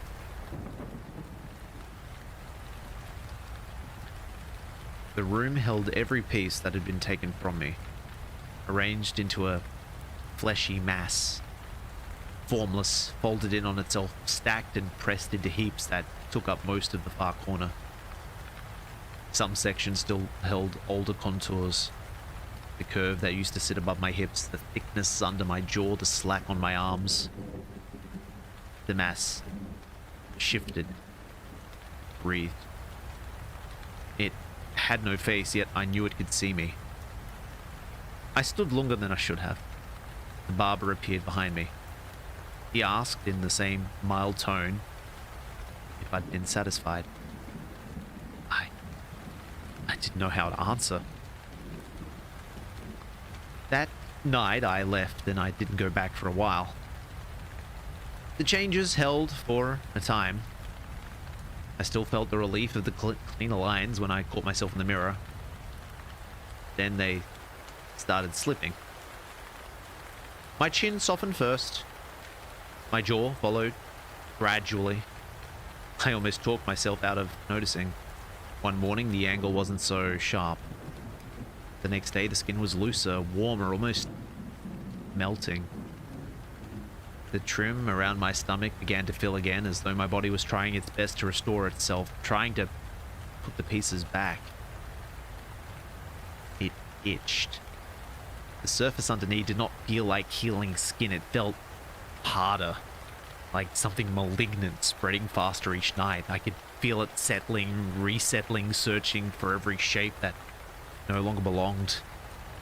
I stopped sleeping well. When I did, I dreamed of the mass in the back room folding in on itself. The changes accelerated.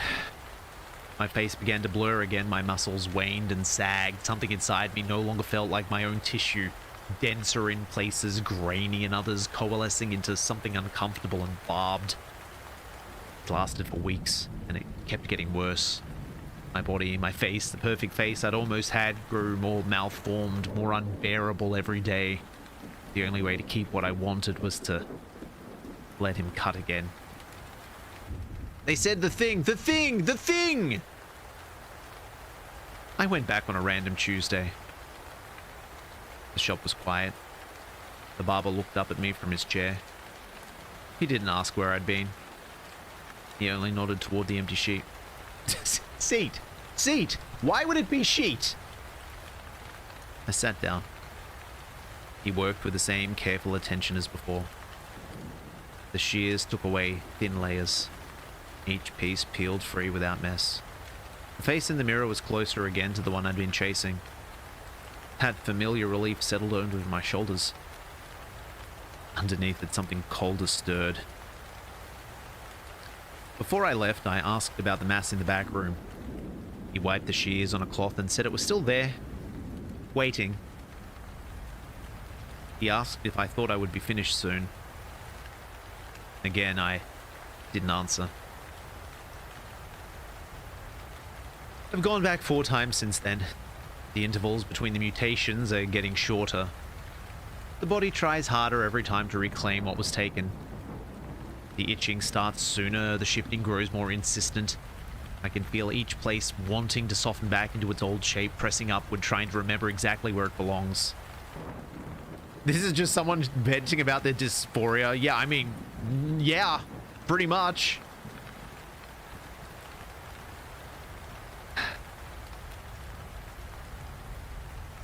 When he works, I catch myself wondering how large the mass has become.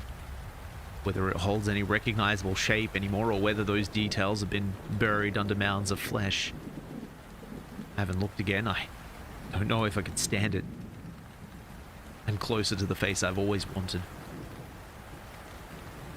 I mean, this is very much like domestic horror, right? What do they call it? Did they call it domestic horror? I know there's a term for it. But, you know, people with, like, dysphoria or body dysmorphia or something like that, I think this would hit pretty hard. Also, I really just don't like the image of you getting Sweeney Todded, just piece by piece. Well, Liquid Dongerong's been busy. Liquid Dongerong has been busy. Yet again. Liquid Dongerong, thanks and apologies with my best friend went missing 3 years ago. I know exactly where he is. Well then, my friend, he's not missing, is he? If you know exactly where he is, he's not missing. That's the opposite of being missing. I've known Kev since we were kids. He's always been sweet, if not a little paranoid, for his own good, and a chronic liar. Wow, we have so much in common. We had a lot of ups and downs in our relationship. There was even a stretch of years where we didn't speak at all after he accused me of stealing his medication. He told me I'd taken the bottle right out of the bathroom while he was in the other room. I hadn't, and I told him that a million times. He didn't believe me. I stopped answering his calls, blocked him on everything, and that was that for a long time. I decided to give him a second chance a few years back because I'm such a good person. Oof, look at me. Ooh, look at me, I'm so good. Ooh, yeah, I forgive you. I apologize for you being a shitbag. He reached out at first through a mutual friend. He said he was doing better, that his paranoia and anger were more under control. I missed him more than I wanted to admit. Being the person he calmed down for had always been part of how I understood myself. So I agreed, so as long as he was done with that crap. We decided to go camping after we met up in late July. Just the two of us. We could make it if we tried, just the two of us. Just the two of us. In his old RV. The plan was a couple nights away from the stress of the world, some cheap food, a few beers, the kind of quiet time that used to feel easy between us. Just after dusk, a meteor fell from the sky. I think you'll find that if it has entered into the atmosphere, it is a meteorite. We both saw the streak. It landed close enough that the ground shook. We grabbed flashlights and walked out to investigate it, more excited than anything else. When we got there, it was sizzling in a shallow crater, black and full of pits, around the size of a baseball. Kev broke off a chunk with a stick and dropped it in his jacket pocket. He grinned at me and asked if I wanted to hit. What do you know how valuable those goddamn things are? Do you know how valuable those things are? What are you doing? You pick that entire bloody thing up and you sell that. And then you can go, hey, look, now we can go on multiple occasions together now that we're financially secure. Idiots. He grinned at me and asked if I wanted to head back to the RV so we could take some pictures. I said sure. Later that evening, when we were sitting by the fire, he told me that he was grateful that I'd forgiven him. He said he'd been having a hard time keeping relationships going since everything fell apart with me. I told him it was understandable. I've been through a few breakups myself, him included. There's something in the water these days that's making everyone act crazy. He was sweating more than the fire could account for. He said he was just glad I was listening. I gave him a hug before we went in. Got a little wet, but a tiny bit of personal discomfort was worth it to help. Oh, sorry, I thought they were like engaging in some lurid act. But a bit of discomfort was worth it to help Kev feel better. He didn't sleep at all. Wow, how appropriate. I woke up a few times and saw him through the window, pacing around the picnic table in the dark. I asked through the screen if he was okay. He said it was too hot. I could see it from inside. The shirt was plastered to him, his back drenched. I asked if he wanted to drive into town and find a clinic. He said no, and that it should pass any time now. In the morning, he seemed clingier. He sat close on the bench so I could smell the pine deodorant under his sweat. He kept taking my hand with both of his while we talked, holding on longer than the conversation needed. His palms were clammy and his sweat felt thicker, like it didn't want to let go when he pulled his hand back. He's had mood swings in the past, so I wasn't totally unfamiliar with the sudden change. But Then he brought up the stolen medication out of the blue. He said he'd forgiven me a long time ago and that the only reason he'd lashed out was because he really felt abandoned. I told him I didn't steal his fucking meds. His eyes watered. They looked heavy like soft clay that was slowly sinking under an invisible weight. He apologized for bringing it up, saying that it didn't matter anymore. He said he couldn't stand to lose me again. He said he'd do whatever it took to change, and that I was the only person who'd ever stuck around. I wanted to believe him. I did. Part of me still needed to be that person. Part of me still needed to be that important. But the old role was exhausting. I told him he needed to get real help, professional help, not just make empty promises.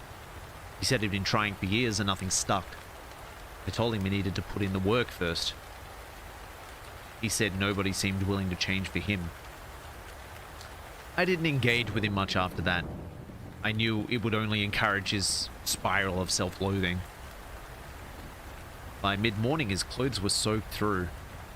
Half his face had started to droop. It looked like he was having a stroke. I told him he didn't look good, and I was going to call the ambulance. No! He moved faster than anything I'd seen from him before. He tackled me flat onto the dirt. They'll take you away from me! Thick globs of sweat dropped onto my face, darker and discolored now. My skin was softening. Yeah, gee, it was... What could it possibly be? Oh, wow, I can't imagine what changed between us arriving here and him sweating and falling apart, literally and figuratively. Oh, gee whiz. It couldn't be the meteor/meteorite, could it? When I tried to push him off, my hand sank into him. You're the only one who knows me. You're the only person who loves me. He was melting. His sweater turned stringy, the skin coming with it. It clung to my cheeks and the sides of my neck and started sinking into my pores. I could feel it finding its way in. What is it with this dude's fascination with people being sliced or melting? Ugh. Yeah, the human body is pretty horrific, actually, now that you mention it. That's why I'm a cartoon rat. It clung to my cheeks and the sides of my neck and started sinking into my pores. I could feel its way, finding its way in. I shoved at his shoulders, but it was less and less solid to push against. His arms gave out with a sloppy sound. His body collapsed on top of me, wrong like a fleshy weighted blanket. Please don't leave me. I should have kept fighting. I didn't. For a few seconds, I just lay there under what was left of him, the same way I'd always stayed when things got bad. His heat soaked into my body. I felt the rest of him come apart, first his limbs, then his torso, then whatever was still holding the shape of his head. It burned. I felt a pressure like nothing I'd ever felt before at the base of my skull. When it was over, only his empty clothes were left sitting sopping wet on top of me. I could still smell his deodorant. I sat up, looked at my hands. They looked like my hands. I felt the same, mostly, except for the new weight in my head. It's been 3 years since then. I told the police he'd wandered off during the night and I never saw him again. They searched and found nothing. Obviously. His family eventually stopped calling. People moved on the way people always do. I couldn't. On one particularly bad day, the heat came back first, then the itch across my scalp, then the manic need to do something, anything. Took a razor to my head and chopped off all my hair. That's how I found his face last week. It's been growing underneath the whole time. Waiting. Smiling at me. He tells me that he loves me. And he'll never leave me. I wear a hat every day now. Wide brim ones in the summer, beanies in the winter, whatever will cover that face. I don't look in mirrors anymore. When I do, I keep my eyes on myself and try not to run. Well, turn. I know he's still there. Always watching the room over my shoulder. Watching me. Late at night, his voice gets clearer. He asks if I'm still mad at him. He says it doesn't matter anymore. Yeah, we're past all that. I never answer. I just try to sleep it off and wait until morning. I tell myself that if I ignore him long enough, maybe he'll finally shut up. That was horrible and gruesome. Well done. I'm glad that you allowed us to engage in your weird fascination and fetish with body horror. Okay, next. Let's just ignore all of that, please. Where's the mind bleach, please? I've heard of codependency, but this is just crazy. Thank you and apologies to that-eagle-5950 with the call period. When I was in college, I took it as an opportunity to reinvent myself. After my brother, Daniel, died, I was no longer me. I was the dead guy's sister. And in small towns, people talk. They gossip. It becomes impossible to go to the grocery store without an elderly person walking up to you saying something insensitive like two periods. I heard you were the one who found him. Oh, you poor thing. My first chance I had, I applied for a scholarship as far as I could get. As far away as I could get. My parents didn't have a bunch of money for out-of-state tuition, but they helped where they could. And I would have done anything to earn some extra cash. Oh, it's one of those ones. Local dog walking, food delivery, babysitting, 5 screaming kids at once, 2 periods. That's what? Why? What? That's why when the opportunity came to host my school's late-night radio show, I jumped on it. Oh, they also jumped on it. I could make the same amount of money from all my odd jobs for a fraction of the work. The shift was easy. 11 p.m. to 4 a.m. The show had easy listening songs already queued up. I just had to take any calls that came through on our Open Ears segment. People would call in, ask for advice, but mostly they just needed some venting space. When my new boss, Todd, explained this to me, I was anxious. I don't know if I'm the best advice giver, 2 periods, I had told him. Oh, don't worry. People just want someone to listen. I wouldn't worry about it, he responded. And he was right. Monday through Friday, I sat in that tiny office no bigger than a closet. Alone except for one of the producers who just sat outside the glass helping slot songs and field calls. We got a handful of calls every evening. Anything from relationship horror stories to creepy professor experiences. And Todd was right. Very rarely were people calling in to ask me for help. It was mostly a lot of sympathetic responses. Soothing words, a laugh when appropriate. Hey, they know how to stream. Nothing had struck me as being weird or off-putting. Until my last night. It was a slow Tuesday. We weren't getting any new calls, so I let the guy who called in to complain about his frat go on without cutting him off.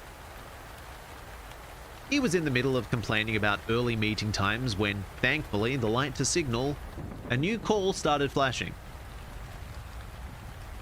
Gio, I hear you about those early morning socials. They can be brutal. My advice, early bedtime, lots of water, and a hot coffee to start your morning. Helps to kick those sunrise blues. Thanks for calling, I said into the mic while Andy shut off Gio's call. Maybe it was a little harsh, sure, but after 45 minutes of Gio's world, 2 periods, I had to get a break. My producer of the night, Andy, pointed my direction and nodded, signaling the new caller was ready. All right, we have another call coming through, 2 periods. Hello, you're live on Open Ears. What have you got? Silence. I looked at Andy in confusion. He looked at his screen and shrugged. Hello, caller, are you with us? Silence again. Must be a bad signal, folks. That's all right, we have plenty of hits queued up for... Hello? A small voice sounded through my headphones. Yes, hello! I think we had a rough signal before. 2 periods. I say, turning the sound dial up a notch to hear them better. Yes, I think so. The voice responded. It was frail like a kid's. But we didn't have kids call in, literally not once. Haha, glad we could connect. So, what do you want to talk to? What do you want to talk out? I asked, crossing my arms and leaning back in my chair. Already daydreaming about the 4th mini bag of Doritos I would eat when the music started. I think I need help. The voice responded. Yeah, babe, don't we all? Let me guess, boy troubles? I asked Dorian in my DJ mode. Kind of. She said, her voice sounded even quieter now, prompting me to turn up the notch again. Lay it on me. What's the problem? I asked her. He's not. She started, her voice mumbling on the last few words. I sighed, turning up the volume again, and held my headphones closer to my ear. He's what? I prompted. He's not breathing. She whispered. I wasn't a stranger to prank calls, but my heart did drop for a second. Is it because you took his breath away? I asked, laughing dryly at my bad joke. Hey, they're not that bad. No. Because you did. My heart started beating erratically. I quickly looked at Andy.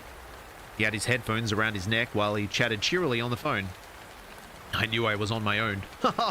This is a nice prank call, but our Halloween cast isn't for a few more weeks. You're too early, I said in a much cooler tone than I felt. I'm too early. The voice taunted.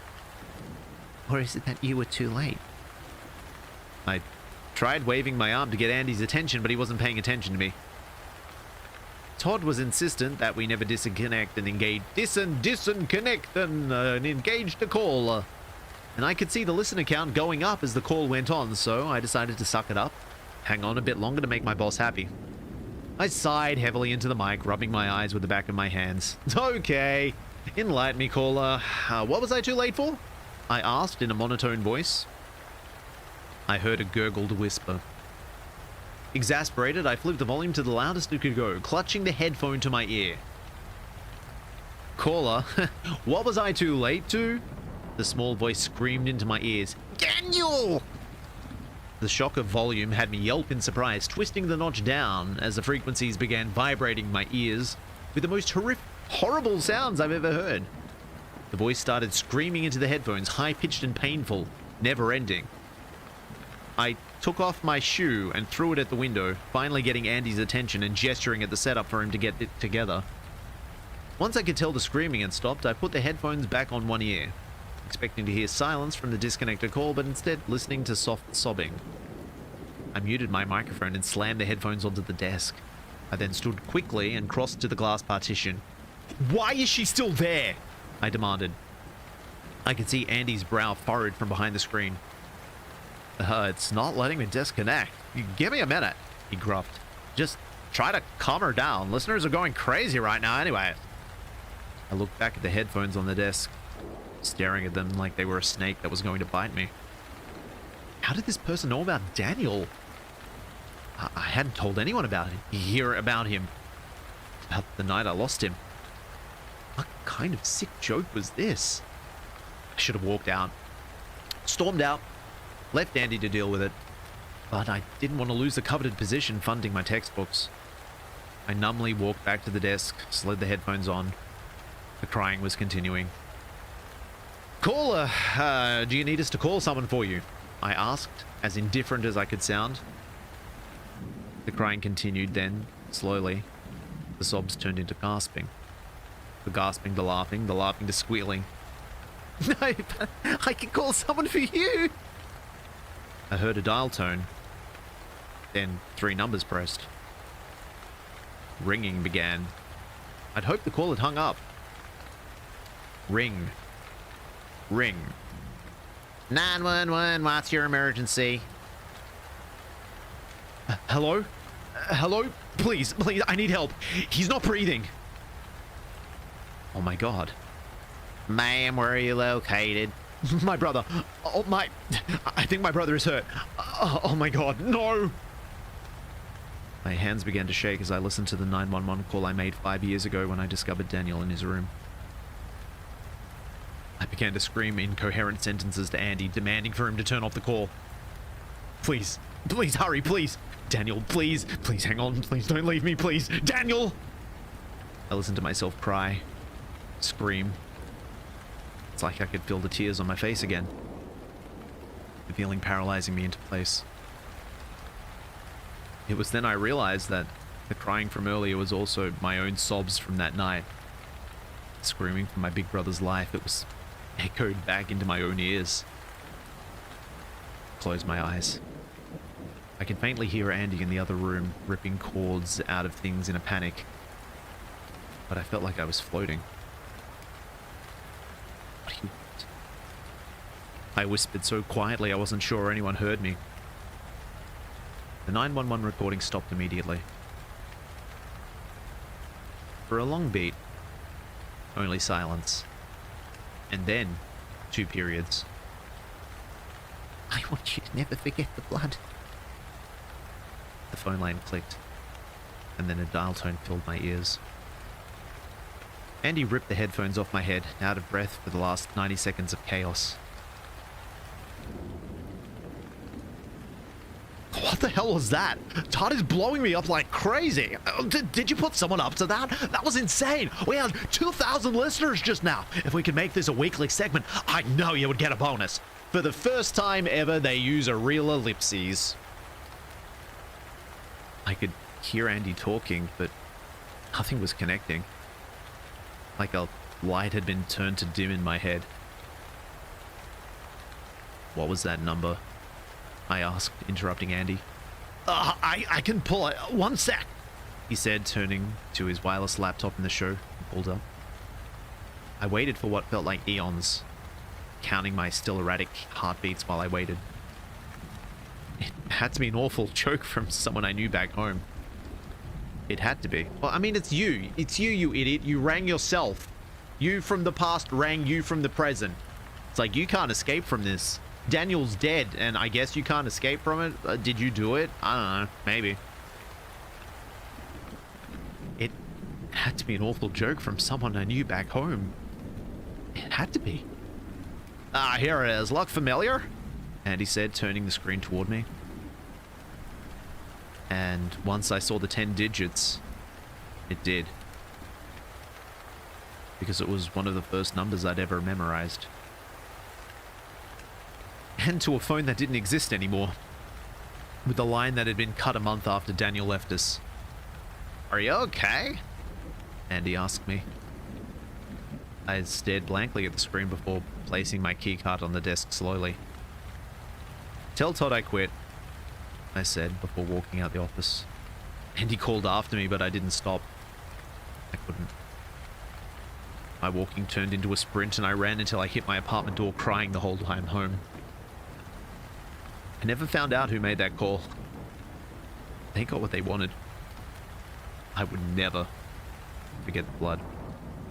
Ah, spooky! Ah, spooky phone call! Spooky phone call, go boo! Spooky phone call, go boo. What? Wait, what? Oh, is this going to be too long? Is this going to be too long? We have about 25 minutes left. This one looks a little long. Oh, it's from ZH0901. Damn. They make some pretty good stuff. This one looks slightly shorter. We'll go with this one. Oh. Oh god, please, Liquid Dongerong, don't be another body horror. Thank you and apologies though with I think I stopped existing last week period. Well, people can't see me anymore. I can still interact with the world, push doors, shove people out of the way. They'll flinch and swear, but their eyes don't land on me. They just keep going about their day like whatever happened was completely random or their own fault, but it's never me. It's never me. Let me back up. I'm a college freshman. I get pretty decent grades, and I have a decent friend group that gets together once or twice a week to play games and waste our time. I've always felt like a bit of a fly on the wall. And thankfully everyone stopped killing flies this summer, so I guess I'm fine. But honestly, that's where I'm the most comfortable. Whenever I do jump into conversations, I tend to take them over, so most of the time I sit there and listen. Everyone has their own thing.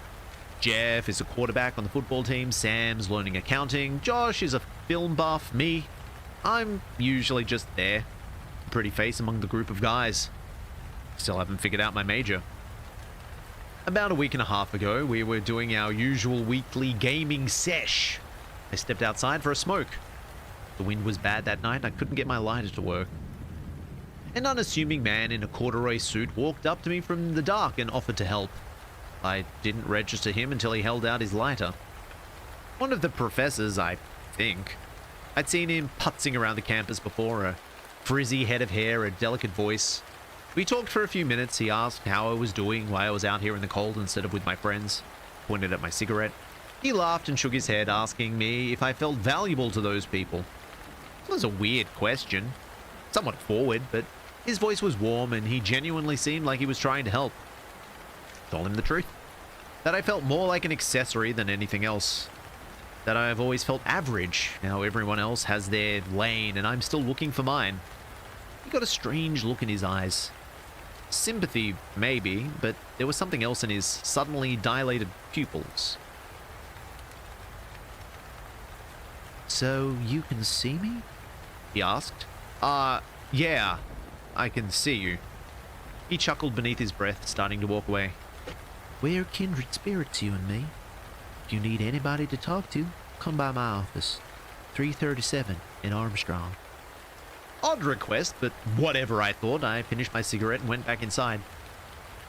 Nobody really registered me coming in. They were locked on their screens, only saying hi after the door clicked shut. I left a little bit later without saying anything. I think that's the night it all started. The next morning, nobody seemed to look at me. Not in the hallway or in class, not when I sat down at my usual table. The teacher didn't take my attendance, though I'd been raising my hand. I saw Jeff later at the lunch table and tried to say hello. Didn't respond. I shoved his shoulder hard enough that he almost dropped his plate. He rubbed the spot, glanced around like somebody had bumped into him, and went right back to talking with everyone else. I still had my phone. Texts went through, calls connected. They could hear my voicemails just fine, but were acting like I wasn't 3 feet away from them. I thought it was some shitty prank at first. When we got to the commons, I tried to prove it. I sat on the arm of the couch close to Jeff and texted the group chat. I'm right here, look up. 3 dots appeared. Lol, where? Sam texted me to stop being weird. I texted again. Look on the couch, I'm right next to Jeff. They all glanced in my direction and shrugged. Josh said something about me tripping. I stood up, walked right in front of him and punched him in the nose. Not a love tap. Hard enough that blood started immediately. He clapped both of his hands over his face and tipped backwards into the cushions. The others jumped. Jesus, what the hell? Nobody looked at me. They hovered around him, asking if he needed ice, if he'd hit the coffee table. I stood with my knuckles stinging, questioning if I'd been going crazy. If I died long ago and that I couldn't attach that the man in the corduroy suit probably did something to me. Because I'm an idiot. Oh, sorry, that's not what it says. If I died long ago and this was a ghostly experience. I'd seen that movie with Patrick Swayze before. Anything made more sense than flat out not existing. The group chat lit up with messages about how clumsy Josh is. My messages sat there unanswered. I lasted a few more days before looking for the old professor. His office should have been on the 3rd floor of Armstrong, the one that always reeked like mold. The door wasn't there. Sure, there was a 336 and a 338, but no 337. I walked back and forth a few times. All of a sudden, I could see it. Not a door per se, but a short hallway cut in between the 2 others. I stepped down and found a door on the left. It was labeled as Dr. Leon's. I stepped inside. Leon was sitting behind the desk waiting for me. It was the first time anybody had perceived me in days. His office was cluttered with papers and old books. A giant chalkboard was hidden beneath a large tarp in the corner. You came, He said. I wasn't sure you would. I shut the door. What the fuck is happening to me? He didn't answer right away, pointing to the chair across from him. Do you know the campus has the highest rate of disappearances in the country? He asked. Officially, it's nothing. A few transfer students who never showed, a couple of dropouts who stopped answering their emails. But if you really dig, the pattern's there. People stop being noticed. They stop coming to class. They stop existing. Not a single person seems to notice that anything is wrong. He opened a drawer and set a black and white photograph on the desk. A man in a suit standing in front of a brick building. The same face as the one in front of me. The car in the background, and the clothes put it somewhere in the 1940s. I've been like this for a very long time, he said. You're the only person who's seen me in years. I stared at the photo. What happened to the others? He looked away at the floor. Said they'd been Forgotten. Leon mentioned his wife. She'd been in a nursing home across town. He said he goes every week to sit by her bed and hold her hand. She never looks at him. The nurses walk through the space he occupies as if it's empty air. I think we've crossed some kind of boundary, He told me. We've become something that only fully exists when the right eyes are looking. Everyone else fails to measure us. He stood and pulled the tarp off the shape in the corner. Calculations ran on the feet upon feet, yards upon yards. Quantum physics that I didn't understand, not one bit. Sketches of a machine, something like a walk-through metal detector. He said the idea behind the machine was that if he could create a strong enough force of observation, some kind of artificial quantum entanglement, we might be able to pull ourselves back to reality. Oops, there goes gravity. He told me he was never very good at math, just enough to keep on trying. We walked through the diagrams, half of them went over my head. Superposition, observer effect, something about bleeding dimensions. The floor beneath his feet started to change. It was like a dark stain, a thick circle of black oil spreading outward beneath him without a sound. He looked down and all the color drained from his face. No, He said. not yet. Hands. Meaty ones sprouted from the pool. Too many fingers. That same oily black. They wrapped around his ankles, causing him to stagger. They wrapped around his knees, his waist, his arms. They enveloped him totally, dragging him down. He begged me, his voice cracking, to tell his wife that he was there. That he was always there, that he never left. The hands pulled. His body flickered in and out of reality, soft, transparent, solid again, like a poor signal on a television. He screamed her name, and the oil closed over his head. And the floor was floor again. No stain or ripple. No trace of the man who had stood there before me. I've been in his office, in and out, for around 3 days. Sketches are still there, the machine is slowly coming together. Emphasis on slowly. I can't wrap my head around these notes. They're everywhere. The handwriting gets shakier and shakier the further along I go. I can feel it starting. The edges of my body are getting soft. When I look at my hands, they take an extra second to catch up. The group chat still answers my text, but slower. Like they're already forgetting the shape of me on the other end. I'm trying to finish the work that Leon started. I don't know if the machine works. I don't know if he was even close. I'm writing this now because I need verification, proof that someone, anyone knows that I exist. Even if it's just through text. Even if it's only for a second. Please don't forget about me.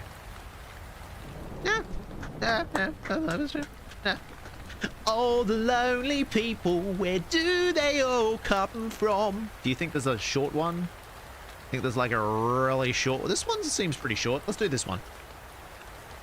Thank you and apologies to Dark Jack Wolf with "It's a tight fit under my bed, period."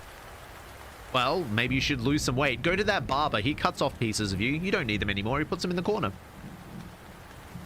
I didn't even know if I would even be able to make it work, but after squeezing under the frame, I had about an extra inch of space to work with.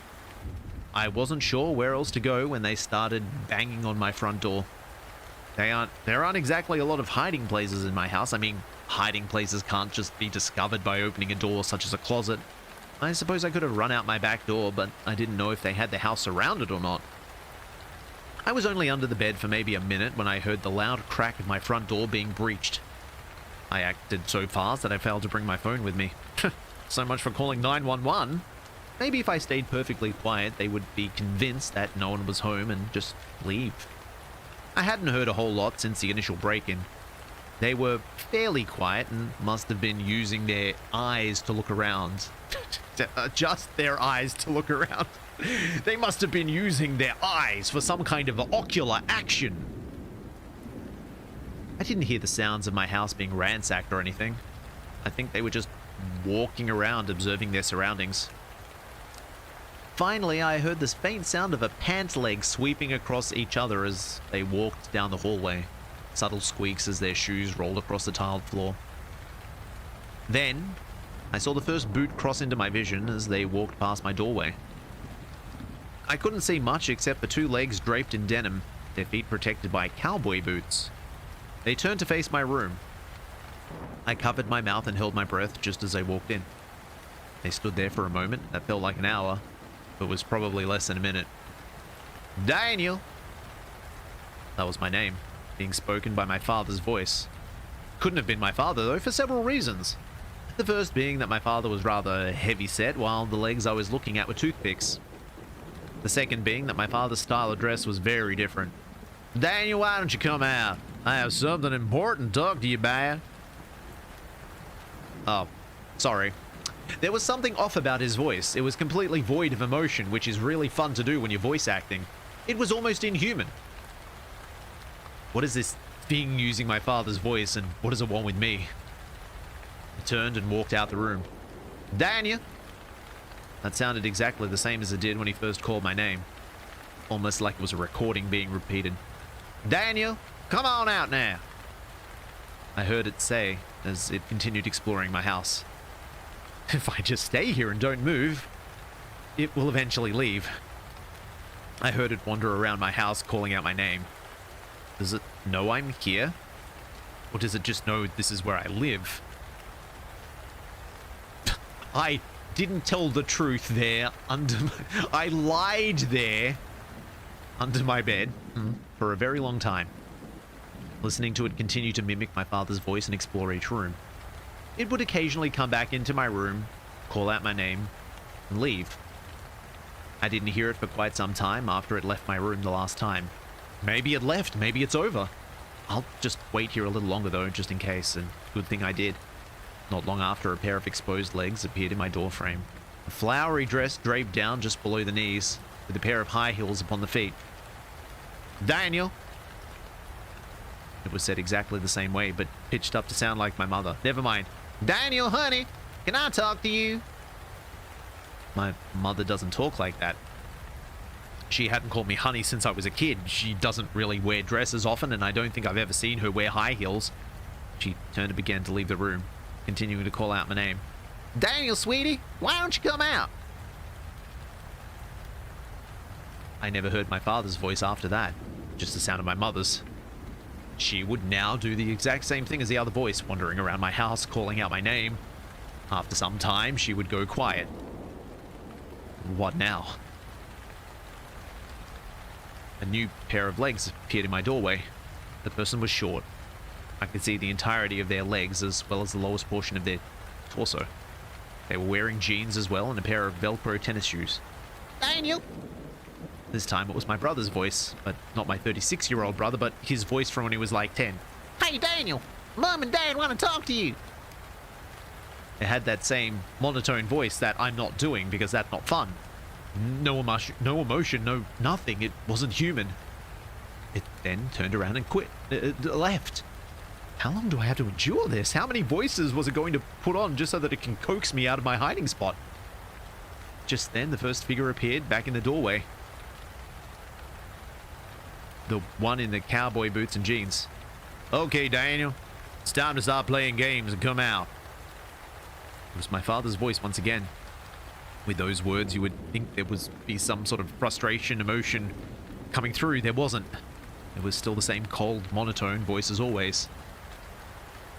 It stepped closer this time. It was facing my exact direction. I held my breath again. It stepped closer. I was really starting to sweat. I was now standing just a foot away from my bed. Daniel, I don't know what to say to get you come out. I got down onto one knee. I was really hoping I wouldn't have to drag you out of there.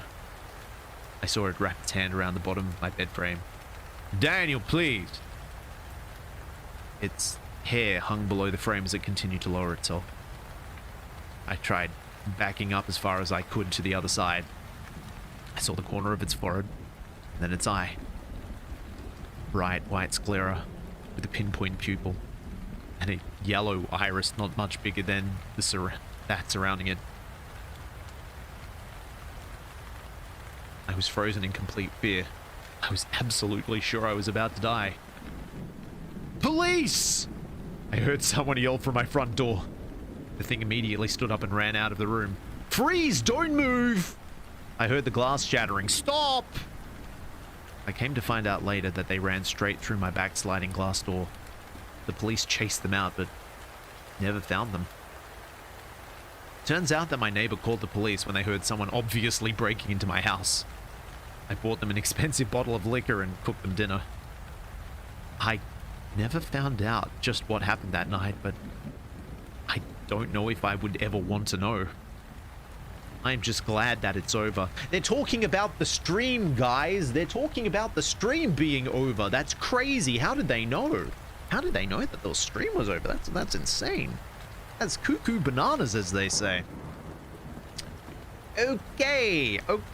I just want to once again reinforce the fact that, hello, yes, everything is being archived. We are now live on YouTube at the same time as we are live on twitch.tv. So if you prefer to watch your live streams on YouTube, they are there now. And my chat is shared and combined so I can see both, except it isn't set up on this one. I gotta remember that I gotta set it up on the other screens. That's okay. Wait, no I don't. It's all in Streamlabs. And I don't have to do anything, so it's fine. Everything works. Mostly. Except for the stuff that I haven't activated yet, which is some of it. Don't worry about that, because it works. I've wanted to be able to go live on YouTube as well for a long time. I mean, realistically, I've wanted to like multi-stream as soon as it was okay for us to do. But over the last like decade, very rarely have I been in the position where I've had enough bandwidth to do anything. When I started streaming, I was streaming at like 1 or 2 megabits. Like, this has all come from a place where I've always been technologically hamstrung, which we're finally out of, thankfully. So hopefully that means that things will be a little smoother from here on in. We won't need to worry about dropping frames. We won't need to worry about footage becoming lost media because I haven't been uploading. It's all going to be archived on YouTube. So if you miss anything, if you need to catch up, it's going to be there. It's going to be easily consumable. So hopefully that should make things a little smoother moving forward. Okay? Now, whether or not I will try to archive some of the older streams will probably come down to what I thought of them. Some of them were better than other ones, so maybe I will just upload the files where it's like, oh yeah, this stream was pretty good. I can archive this one.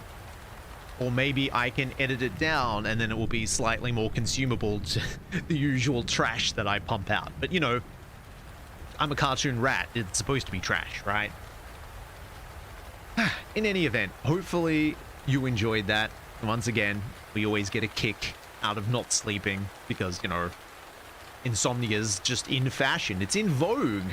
Why would we ever want to be correctly rested for the rest of the week? And whereas we would usually not stream tomorrow, I think I'm going to use tomorrow to finish off Forbidden Solitaire. So we will do that. We will finish Forbidden Solitaire. Yeah. What have we learned today? Body horror is disgusting, which we already knew.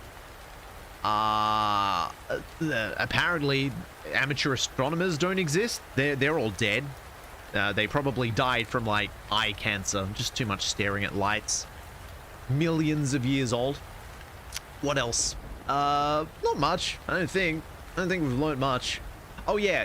If you see the devil stealing a woman's baby just, like, in the middle of the road, don't let bystander syndrome overtake you. You should probably do something about it.